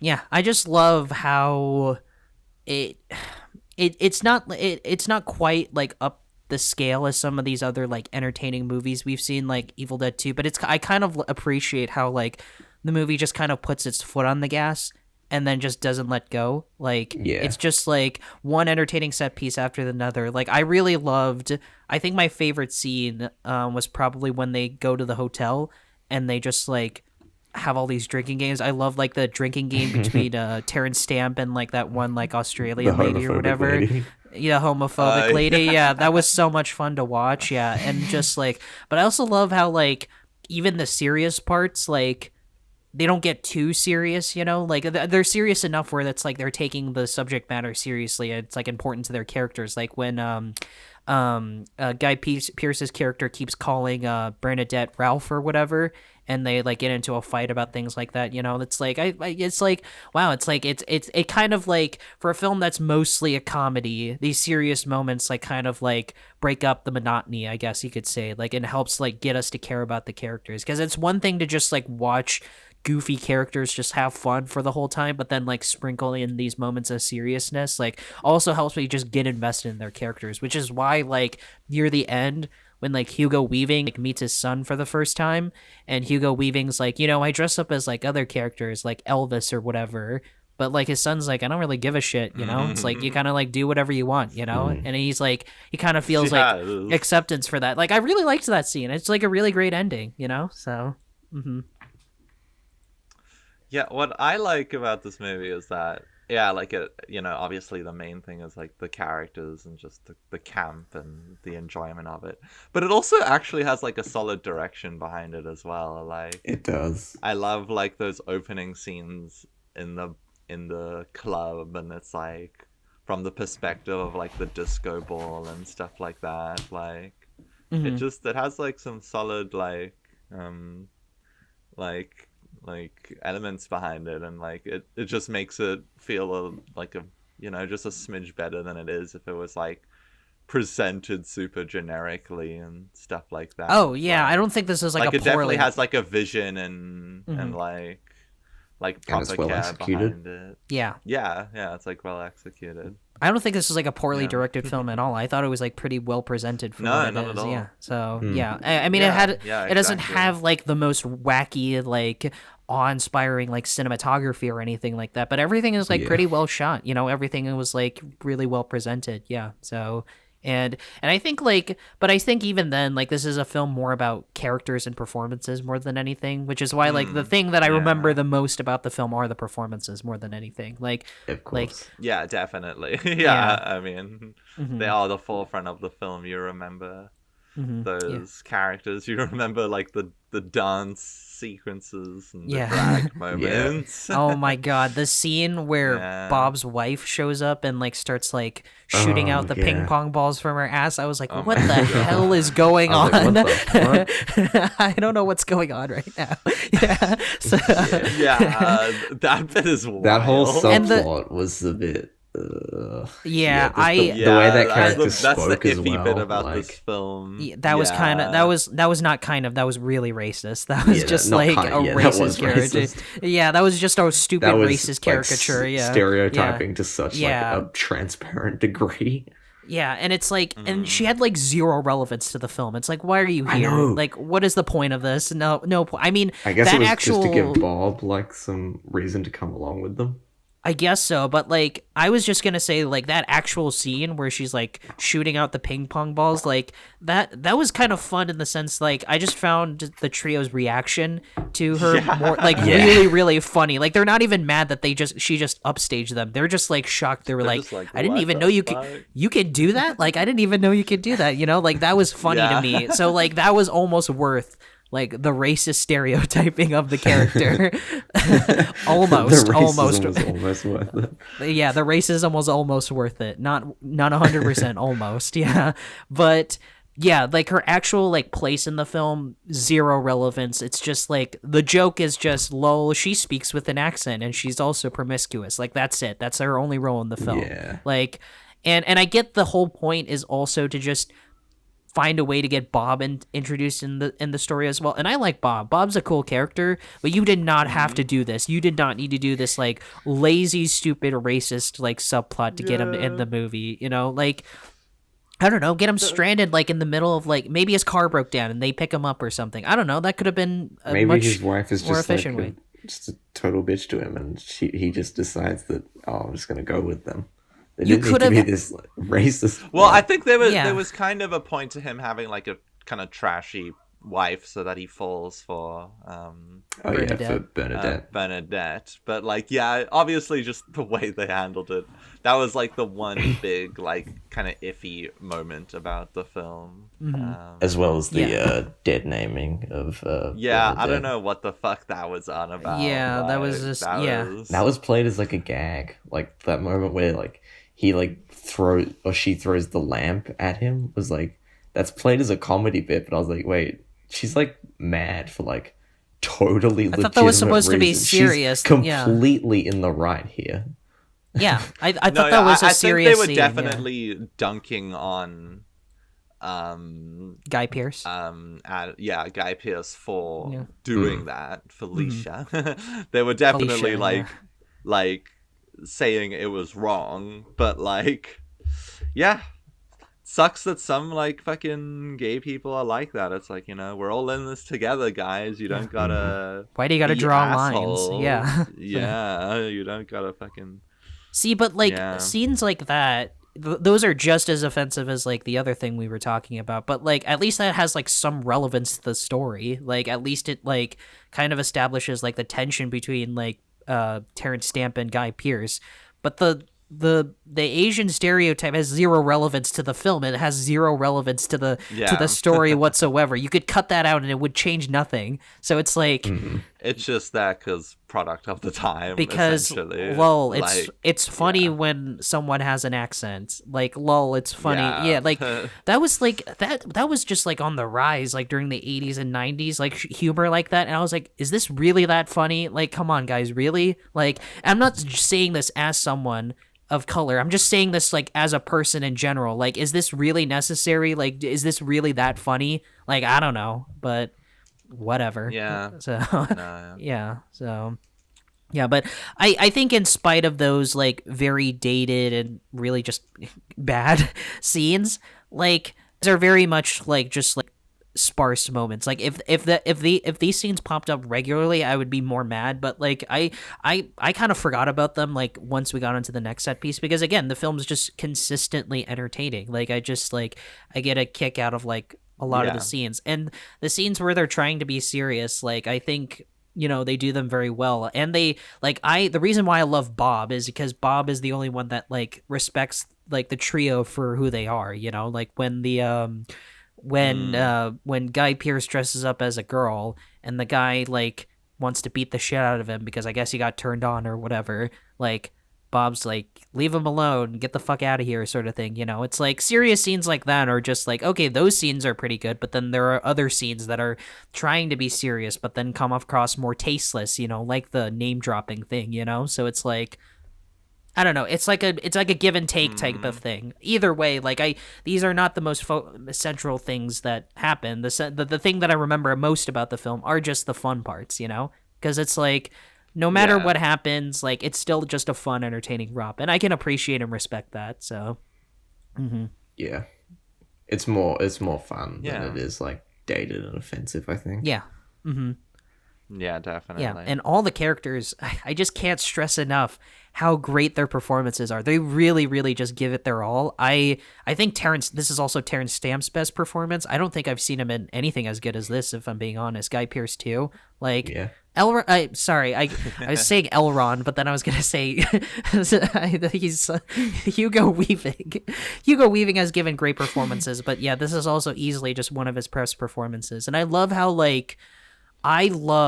how even though just they come across as like just goofballs, basically, they still have a lot of like depth to their characters. They have a lot of like darkness to them as well. Like I fucking love like Guy Pearce's backstory, like the whole like how like his uncle was like a molester or something like that. Oh, But then he just like yeah. fucking like opens the drain of the bathtub.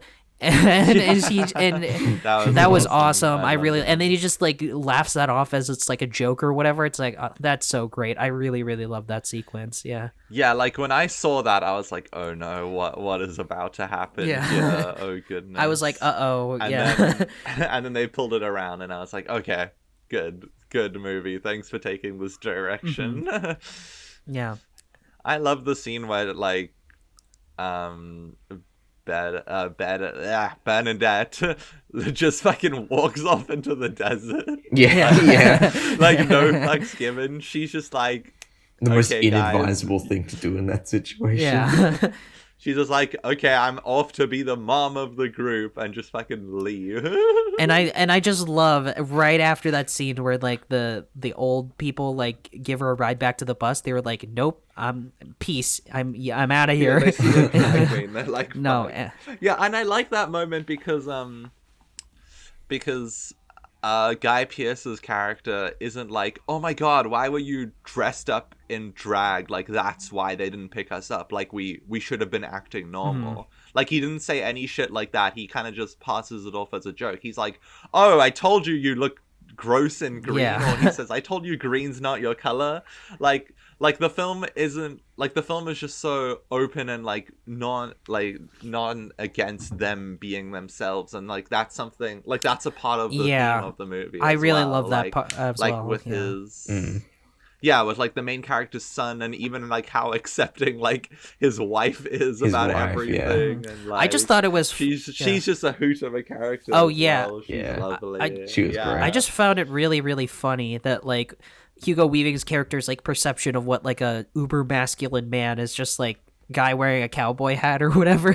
Like, Yeah. I thought that was really hilarious because it's like, because he's the type, he wearing, like, being a drag queen is like who he is. So like him wearing like the cowboy hat and all this other shit is like just like very unnatural to him, like, and I love like what you were saying about like I love how the film isn't like preachy or isn't like standing on a soapbox. Like it's still very much like very open and proud about like how like how gay the film is, but like it's not in a way where it rubs it like in your face or whatever. It's very much like through jokes and through like subtlety and stuff like that. Like I think that's the best kind of film. The best kind of film can like be very fun and open and entertaining while also still having that message, but in a way that's like very like natural and very entertaining, like everything about this film is just it's so great.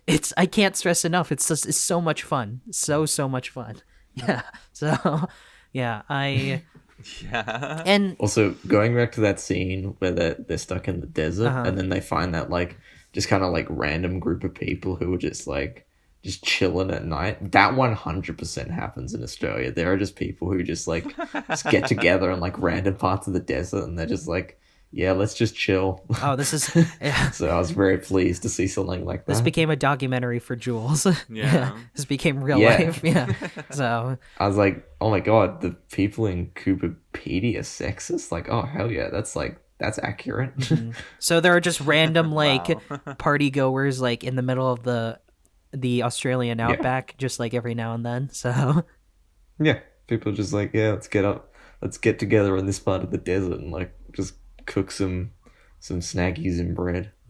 Yeah, I was very happy when Guy Pearce was cooking those sausages that he didn't put them in pieces of bread. I was very happy with that. So, that's why I rated the film a 7 instead of an 8. Because they didn't do that. Yeah. Yeah. So it was it did have a bearded. They did have a then... bearded dragon in it though, so I was like, you know what? I'll give it the 7 out of 10. What's a bearded dragon? Wow, so it would have been a 6. Well, damn, that's crazy. Bearded dragon is the type of lizard that's sitting on my lap. Oh, right the lizard that you sent the picture. Okay, yeah. So yeah. This is your name weathering with you. Like you just like you were pointing out the things and like that's the thing I know. So that's the thing. Yeah. So when they said Kmart, I was like, hell yeah. Finally some Kmart representation in a film. Yeah, very, very Australian movie. Like I'm genuinely shocked that Jules didn't recommend this, if I'm being honest. I can't believe you didn't know about this movie. Jules. Oh, I didn't know about it. It's kind of been on my radar for a while. Homophobic. Yeah, you piece of shit. You said you didn't know about it though. I didn't know about it. I said I didn't know about it. It must have been me. I said I didn't know. No, you're talking about Timmy. No, last time you said that you had not heard of the film. It is in the recording. I remember. No, I'll be editing it this. To recognize. I'll be editing this weekend, so I'll verify all of this by the. Timmy can fact check this. Yeah, fact check it. So, there's. And if that's true, then I'll give Darjeeling Limited a 10 out of 10. Hell yeah. So, there's stakes to this. Yeah, you're really betting your life on this, aren't you? Yeah. I'm putting money on this. Like, I don't give a shit. And by money, you just mean Darjeeling Limited's rating. Too. Yeah. So. Yeah. That's worth more than money. Yeah. So. At least to Luka. Yeah. Apparently, this film is such a huge cult like hit that it. Definitely. That apparently got like a documentary made about the movie or whatever, where like Terrence Stamp like did like narrating voiceover or something like that. I think that's really cool. Like, oh, nice. Yeah, I forgot what it was called, but yeah, they definitely made a documentary about it, and yeah, it's just I love how everyone just seemed to give a shit. Like everyone seemed to care. No one was like phoning it in or whatever. It's not like Hugo Weaving in like all those Transformers movies he was in where he just didn't give a shit, sort of thing. It's like everyone seemed to care. Everyone is on top of their A game. And, I love how the characters, just like you said, Luka, just like are very proud about who they are. Like they're not ashamed about who they are. They're ashamed about the fact that like, the people are treating them this way just purely because they do drag and are gay and things like that. Yeah. Like They have the whole rainbow. They have straight drag queen, gay drag queen, and trans drag queen all there. yeah, and there, and that like also ties into like the like things of acceptance and stuff like that, like, yeah, and that's why I just felt like for a film that's like so like out there, to sometimes rely on cliches. Like Bob is just like the random cliche, oh, I'm the guy who actually is okay with all of this sort of thing, like I get his importance in the film, like I was just like the whole time I was just like, can Bob and Bernadette just kiss already, please? Like, can this just happen? And they just never do it. Like, guys, come what on. the shit, so yeah, and yeah, I can't stress enough, like I love the ending like so much. Just like I think it's a perfect ending to this kind of movie. So so good, so sweet, such a nice little wrap up. Yeah, it's just a very like feel good vibe out movie. Yeah, I will say, like, aside from all the things the other things we said, the tasteless, dated aspects, like I think one issue that I have is that I think the film kind of overstays its welcome a little bit. Like it kind of got towards the second half specifically. It was like, okay, I get, like, we've seen this before, sort of thing. It was still entertaining. I was still having fun, but more is just like towards the second half, I could like feel the runtime. I could like feel it kind of getting stretched out a little bit. So like but that's just me. And Jules, I think you agree as well. Or... Yeah, I think so. I think in that second half, it just like goes on a bit too long that I was like, because the first like up until that point it kept like such a breakneck pace and like hadn't stopped, and then it just kind of like I think it's that fucking at that point, that iffy stuff that just ruins the pacing a bit, because like you have that whole weird scene with like Bob and his wife, and then like that like kind of halts the movie a bit and leaves like a bit of a sour taste in your mouth, and then you're like, oh yeah, now I have to get through the rest of it. And like there's still great parts about the second half of the movie, but yeah, it doesn't feel as like polished and just rapid fire as the first half. But I think if you just like shave off like 10-15 minutes, 10-15 minutes, it'll be perfect. Perfect. Like I would give this like an 8 or maybe higher. So overall just really, really fun movie. It's just a ton of fun. We've said that a lot. I mean, because that's all it is. Like it's true. It's fun. Yeah, that's most of what it is. Like this is like the complete opposite of like the My Own Private Idaho discussion, where it's like we had nothing to say because it was so boring, but like this one we just like we have very little to say because the film kind of speaks for itself. It's like at a certain point, it's just a fun gay movie, like nothing else much. Yeah, it's like go have a good at a certain time. point, like the conversation just devolves around this scene was awesome, and this scene was awesome, like. But I don't get mad at things like that because it's like it's just so much fun, It's like it's just that kind of movie, So. Yeah, I think you can't have like a gay movie, or at least to this scale and this like openness, without having ABBA. So that ending is just so satisfying, like you guys were saying. Really satisfying. Love it. And usually I just like Mamma Mia. Yeah, Mamma Mia, here we go again. Despite how much I don't like that song, I thought it was actually appropriately used for once. You don't like the Mamma Mia song? Have you watched Mamma Mia? Have you listened to ABBA? No, and I never will because of that.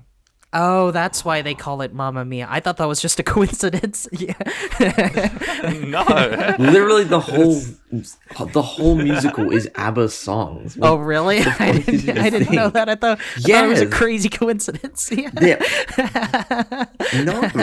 I didn't know that. It's built around ABBA songs. Okay, I've never seen any of the Mamma Mia movies. Give me a fucking break already, Jesus. Well, I haven't either, and I know that.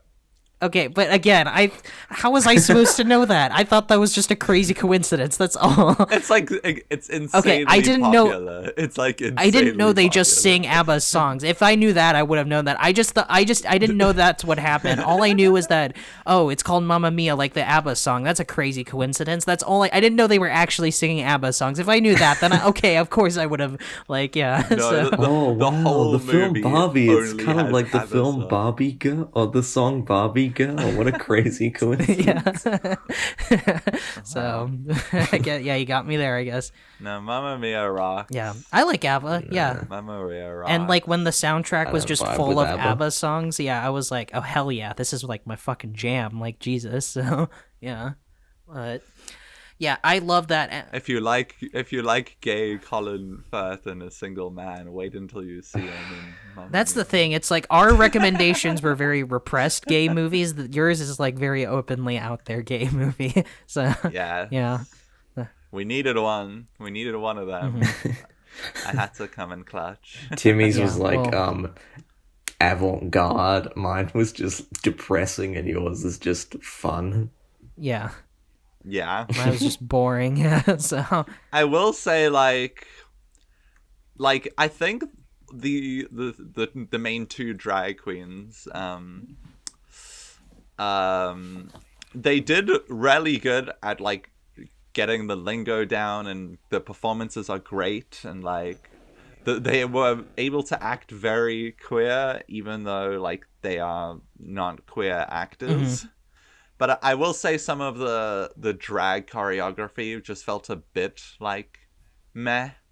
Like it wasn't like the best, like especially when you've seen like some of the shit people can do. Like you can tell like okay, yeah, these clearly aren't like proper dancers or proper lip syncers. you know? I mean, their lip syncing was pretty on point. I've never actually, been to but, a like, drag show, so I some wouldn't of it know just any of felt this. a Yeah, bit- so yeah, Some of it just felt a tad bit stiff, okay.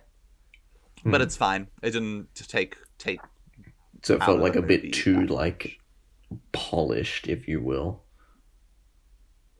or under polished. Yeah, just it felt a bit like school dancey instead of like, you know, just fucking sending it. But the outfits were cool. I like the outfits. Yeah, the Yeah, do you outfits know were this is cool. actually an Academy Award-winning film for best costume design? I did know that, and I think that's pretty I epic. did. Yeah, so, That is awesome. Australia rap. yeah. I think this is the best Australian movie we've talked about, if I'm being honest. Yeah, The castle exists. Hell yeah. yeah. Yeah, What, and this what do you mean? exists.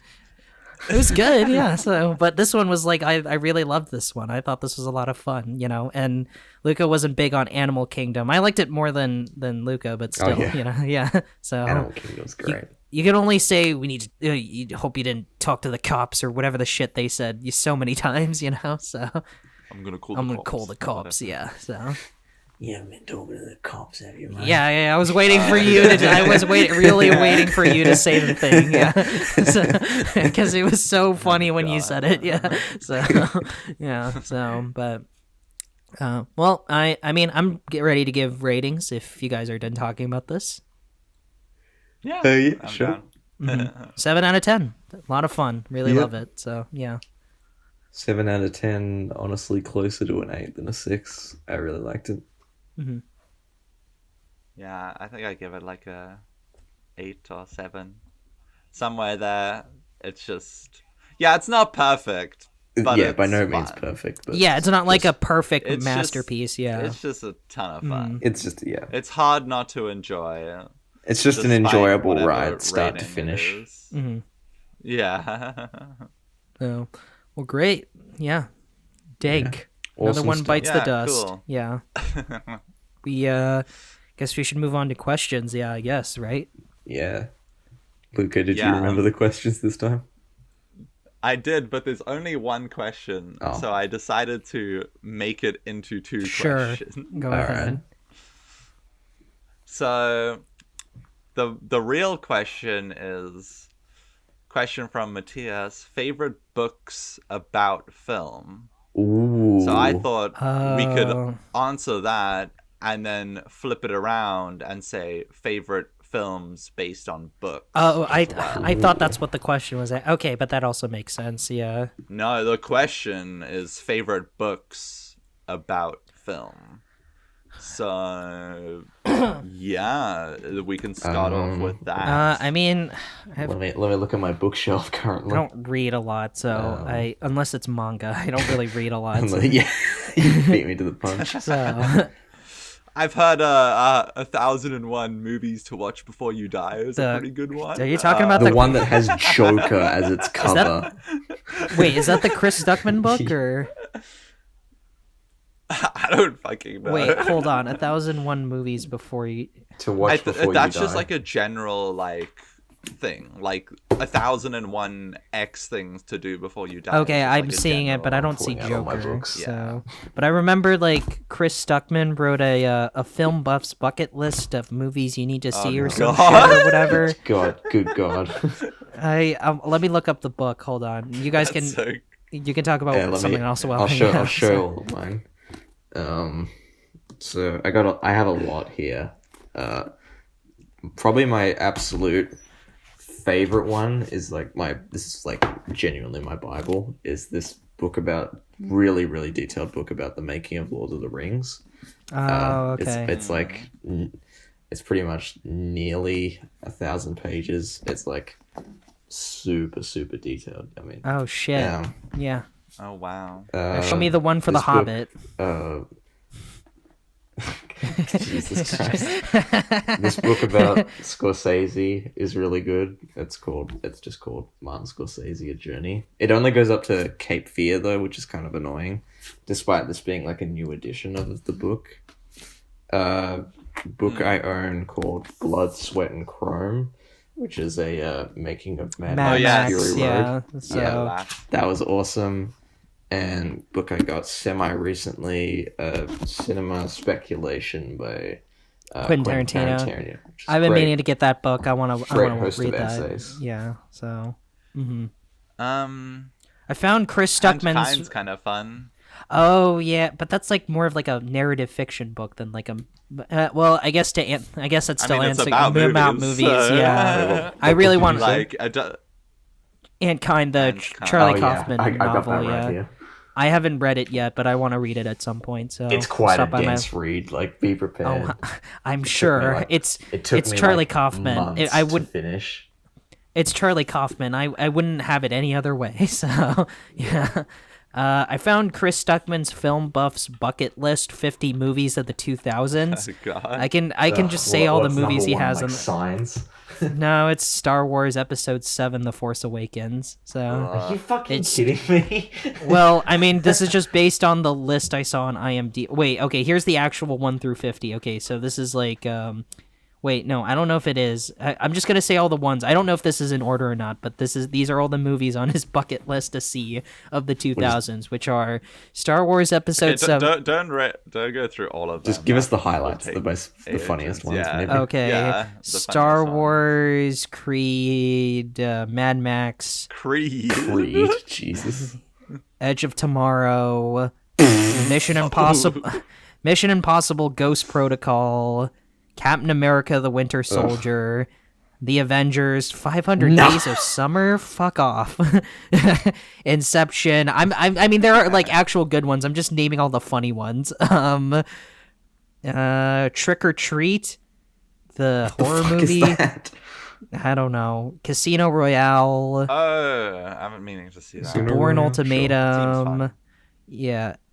Oh, you guys will love this one. Pirates of the Caribbean, Curse of the Black Pearl. Yes! No second one, though. So, no second or third one on this list. For some reason, just Return of the King and not the other two.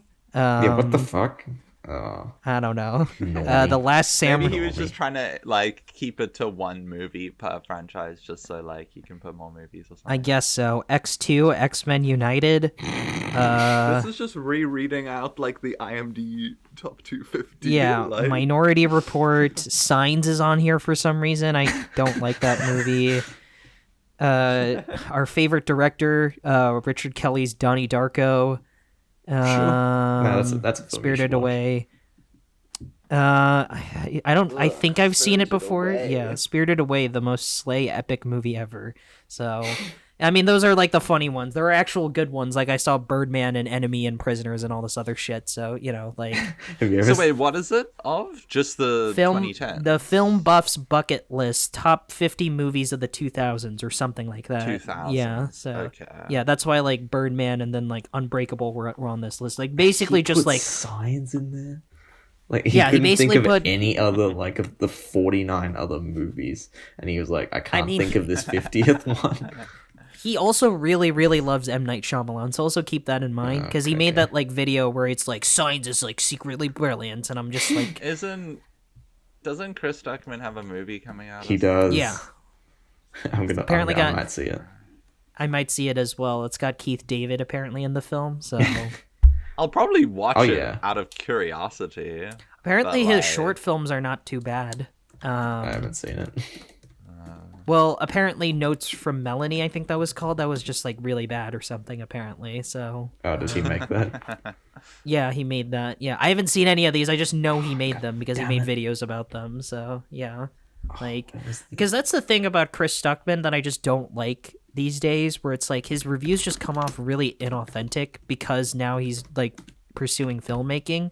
It's like I totally understand you want to change your career and stuff like that, but then what's the point of these reviews if they're just not going to be authentic or like honest about your viewpoints? You know, like I don't know. So like. But Well, from my understanding is that he was still going to be honest, but he just wasn't going to trash. He didn't. He movies doesn't do anymore. hilariosity anymore, which sucks. yeah, but he's still. Which I think is honestly pretty based. But then there are the times where he did like a sponsored review where like he's doing a review based on like a movie he got and like the studio was like make a review about this. You know, it's just like. Yeah, that's what I'm referring to when I'm saying he's a bit like he comes off a bit inauthentic. There's nothing wrong with like just being positive about a film. You can totally do that, but like you know, I just think that like to just ignore the flaws also would just be just doing a disservice to the film, you know, because it's like I feel like I feel like an artist would want to hear our like critiques so that they can improve their skill and like learn from their mistakes and like make a better movie than the last one. You know, I don't know, like that's like why we say our negative thoughts, you know, because like even if it's a movie we love, it's important to give our thoughts on like things that we consider to be flaws so that they can improve upon the next thing. Not that our opinion matters that much, but like even if it matters just a little, it's still like them showcasing like, okay, here are some things that they can improve on, blah blah blah, that sort of thing. Yeah, but like that's mainly just our personal opinions, like Yeah. I guess so. like, Yeah, I feel like a filmmaker is not gonna watch a random YouTube video and be like, "Oh yeah, I agree with you, random person." Like, Hell yeah. that was a shit part of my film. Like, yeah, no. No, I'm just like, saying, like, general consensus wise, if, like, general consensus wise, this movie sucked because it did this incorrectly or something like that. And yeah, but at the same time, it's, like, personal preference wise, like, I get mad every time there's a GoPro shot in a big budget movie, and yet M. Night keeps putting them in his movies, so it's, like, it just clearly likes doing that, and I can't do anything to stop him now, so, yeah. And also likes to continue making bad movies, but that's neither here nor there. So, what was the second part of your question for that? Favorite movies based on well, books? I was just gonna flip it around and say, yeah. So favorite movies that are based on books. I know what Jules' my answer. favorite movie Yeah. is a very famous book adaptation. So, Oh yeah. 2001: A Space Odyssey is also kind of adapted from a book. Same Technically, it with was written alongside the movie, Yeah, the true, book and the true. movie written around the same time. But whatever. Call Me by Your semantics. Name. Call me by your name. I think Under the Skin is What? based off like a short story. I'd have to Think double check so. Yeah. that. Yeah, loosely based off. Yeah, there's 2000 actually quite a novel. lot. There's quite a lot. A bunch of Kubrick films are just based on novels. I have no idea if they're like 100% accurate. Like apparently Doctor yeah. Strangelove is like completely different from the book it's adapting and stuff like that. And so obviously The Shining as well. Like Jurassic Park. Jurassic Park. Like but Apocalypse how's the thing? It's Now like from Conrad's Hearts oh of yeah, Darkness. just Heart of Darkness. Yeah. I was going to say how are we supposed to like so is I don't know, like what about like films that like are based on books but they are nothing like the books that they're adapting, like The Shining or something. Yeah, The Shining and stuff like that. Well, so. they're still based on a book, so I guess so. Yeah. So Yeah. I mean, I'd say the most semantics, faithful yeah. book to screen adaptation is probably Lord of the Rings. Just Probably, even when that's yeah. it, even though that it is my favorite movie. Actually, there's no Tom Bombadil, so it's a fucking bad movie, There's man. no gift giving sequence in Lord. Now shut up. Yeah. So, and then The Hobbit's like the complete opposite of that, where it Oh, just God. stretches out this like chill book for babies into this 9-hour epic saga. The Diving Bell and the Butterfly. Yeah. Yeah. A lot of Miyazaki films are based on books. Like Howl's Moving Castle is based on a book. Ponyo's based off The Little Mermaid, not the Disney movie, the book, the Hans Christian Andersen book. So yeah, lots of Miyazaki stuff.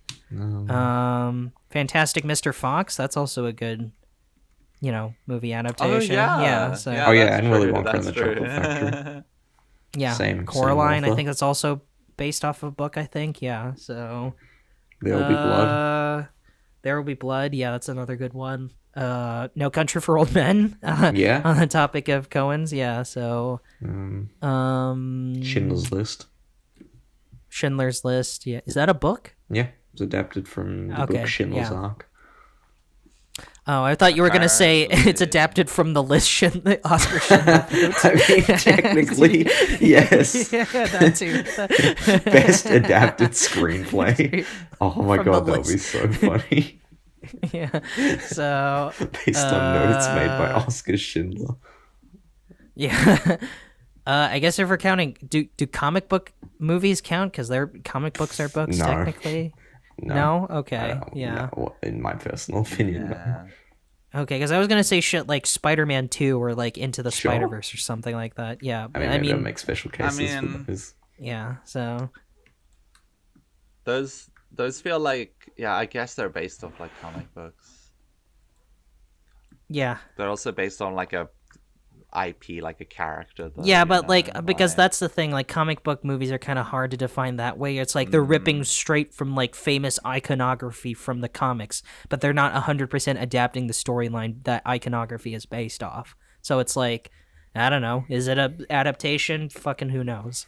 So like, The Flash is technically an adaptation because it's like adapting from a Flashpoint comic book. It didn't do it very well, but I'm just saying that's what happened. So yeah, Godfather? Yeah, Godfather counts. Yeah, Oh yeah, that's true. Dune. Dune. Ugh, yeah. What is your deal against Dune? I will not have it. Yeah. I'm It not is gonna have it either. Lord of the Rings, but in the desert. It's boring. It's Fuck you. you just don't like sand. It's coarse, rough, and irritating, and it gets everywhere. Not here. Star Wars. Wow. Yeah. Asteroid So- City is boring. Because it's in the desert. No, it's yeah. not. It's in the desert. You haven't even seen it, Jules. Yeah, I don't need to see it. It's Uh, just symmetrical. Symmetrical. Sin Wow. City? I don't know.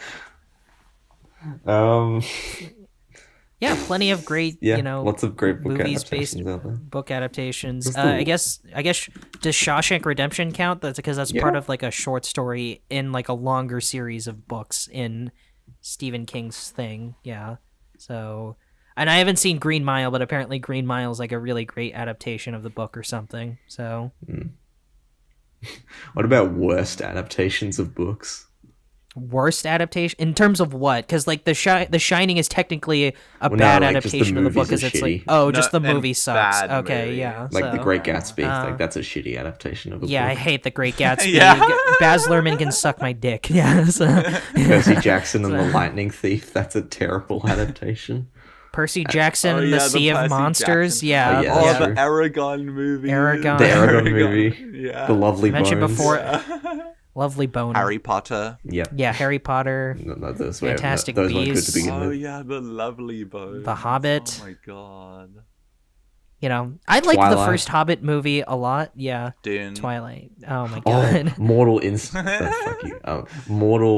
Engines. Do you guys remember that? yeah. That's a remember legitimately that. really Oh, good book, fucking and I was yeah! so There's disappointed. so many. It's just all the young like Yeah, what- YA young YA. shit, Hunger yeah, Games. Divergent and Yeah. like Hunger Games, Maze yeah. Runner, yeah, all of that. Yeah, I've never got into those Hunger Games movies. They're all fucking stupid. I hate the Hunger Games films. Yeah. no. World War Z. Yeah, just the YA. Is that based on a book? Yeah, it's a The- really wait, good sorry. book as well.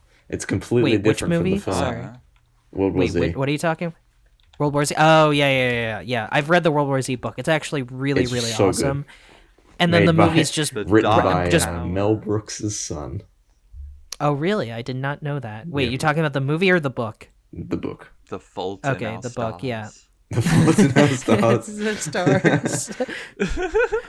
Paper Towns. Another. People used to flip their shit over that stuff. I only. Get it? Flip. Yes, I get it. Yeah. I only read it because everyone wouldn't shut the hell up about it, and like I respect John Green a lot, but the book was just really really cringe if I'm being honest. Like the two start making out in an Anne Frank museum. I was like, come on, really? And then the audience starts like clapping. It's like, yeah, hell yeah. It's like, guys, let's be a little sensitive about this, man. Like, come on. So Made by the, and then the and then same there's a director scene- as the New Mutants. yes, that classic superhero film that everyone remembers. Yeah. So Lovely. and fucking oh yeah, and that other scene in The Fault in Our Stars where Ansel Elgort is dying of cancer, so he makes Shailene Woodley and one of the Wolf brothers to host a fake funeral for him so he can experience what the people are saying. And I was just like, what the shit is this, man? Like, Oh yeah. and then Willem Dafoe is just randomly in the film for some reason. So, yeah, Willem Dafoe's in the film. Wait, you yeah. know the John Green also wrote Paper Towns, right? Yeah, I know. That's why I Yeah. said Paper Towns. Yeah, so I saw 30 minutes of it and I was like, nope, I'm done. Fuck I'm that. past. So, yeah, so Yeah, I swear I've also tried to watch that movie because, yeah, fucking Paper Towns and like Fault in Our Stars, those were such like popular. just things, all that like, YA in movie primary adaptations like craze just were mostly dog shit. Just like Artemis Fowl and yeah, like Divergent and all this other shit. And it's Captain just like Underpants. Oh, school. yeah, that's a masterpiece. yeah, who cares about any of this? You know, this is a movie for tweens. It's like watch something real already. No, like Captain Jesus. Underpants is for adults. Oh yeah, Captain Underpants is a masterpiece. Obviously, yeah. I'm not. God, that fucking. I think one of the funniest videos I've ever received on the planet is that one of like that you send me, Jules, of like the Captain Underpants Wait. like GIF, and it's like the IP address like slowly. Yeah, I know. coming on It's Jasper. one of the best Yeah. videos I ever had. Yeah, I haven't seen that this. is, like- You'll need to send me this because I want to check this out. It Yeah, is one of the. Where did I best send that in videos response I've seen to? in my life. I don't know. I can't remember. But You know what it probably probably was? Like, funny. you probably said like June was mid or something. Okay. Yeah. Well, speaking of YA stuff, Diary of a Wimpy Kid, the trilogy. You guys remember Yeah. the Diary of a Wimpy Kid trilogy? Yeah.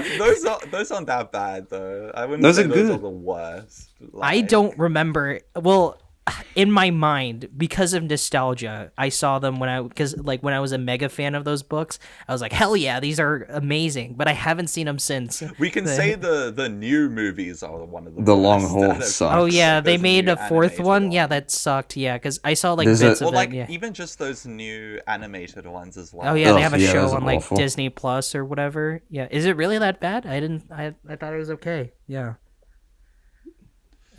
My friend no, has the a animation the looks version of dreadful. the long haul that's like called like the movie diary that's about the making of the film that has a picture Oh of my god. it has a picture of Alfred Hitchcock in it when talking about suspense scenes.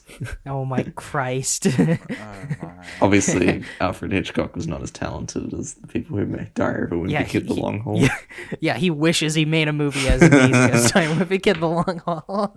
Yeah, so yeah. Alrighty. Yeah. Oh, Damn. well, okay, well, if on the topic of film adaptations that aren't faithful to the book but are still good, aside from The Shining, Shrek, How to Train Your Dragon, done. Obviously. Boom. There we go. Yeah, so No, there's so many of those to make it a proper question. yeah, like, so Mm. good. yeah.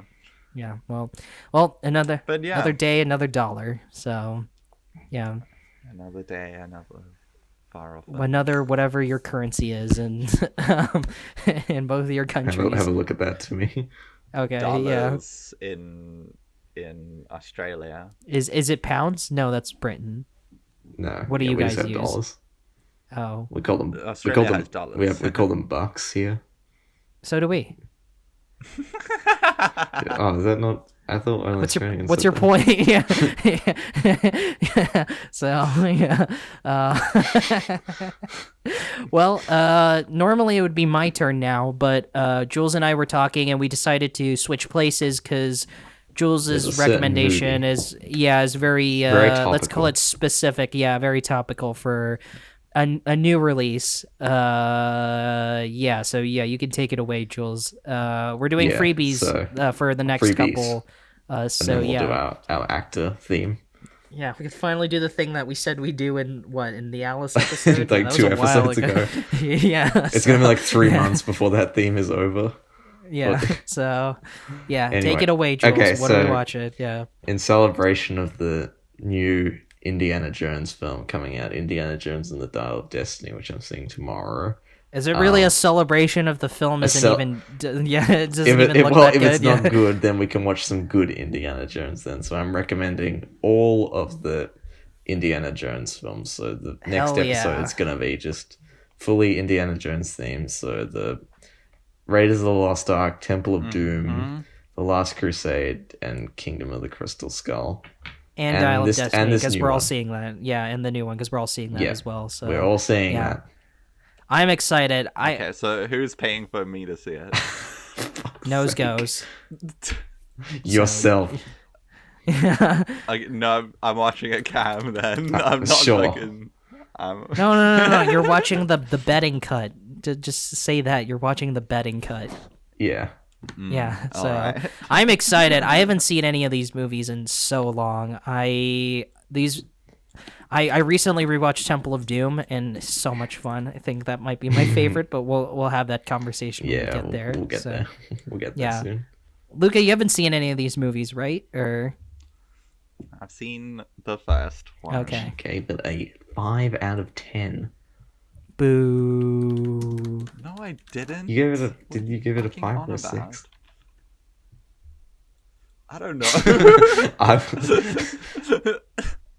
I just think you're really like targeting me. well, It's not a 5. yeah, I'm It's targeting. not a 5. Well, if it's I'm not not- a 5, it's a 6, which it shouldn't be. It should be a 10. I'm not really involved in this conversation. You guys can fight this out if you want. So It's a 4. What? it's a 4 for you? Okay, 4. now I'm involved. Now I'm involved hell in this. no. Oh, Now hell I'm no. involved. Yeah, you pissed off the wrong guy. Now you brought me into this. Yeah, so, yeah. Nah, it's a I 6. think It's a 6. I think the Temple of Doom discussion is gonna be dicey to say the least. Yeah, wait, so Luca, you don't know about the scene in Temple of Doom or anything about it that birthed the PG-13 rule? Nope. Okay, well, I don't know. Timmy, don't say anything. We'll just I'm not saying you'll- anything. Yeah, so, You will know it when you see it. You'll just be like, oh yeah, that's the scene. Yeah.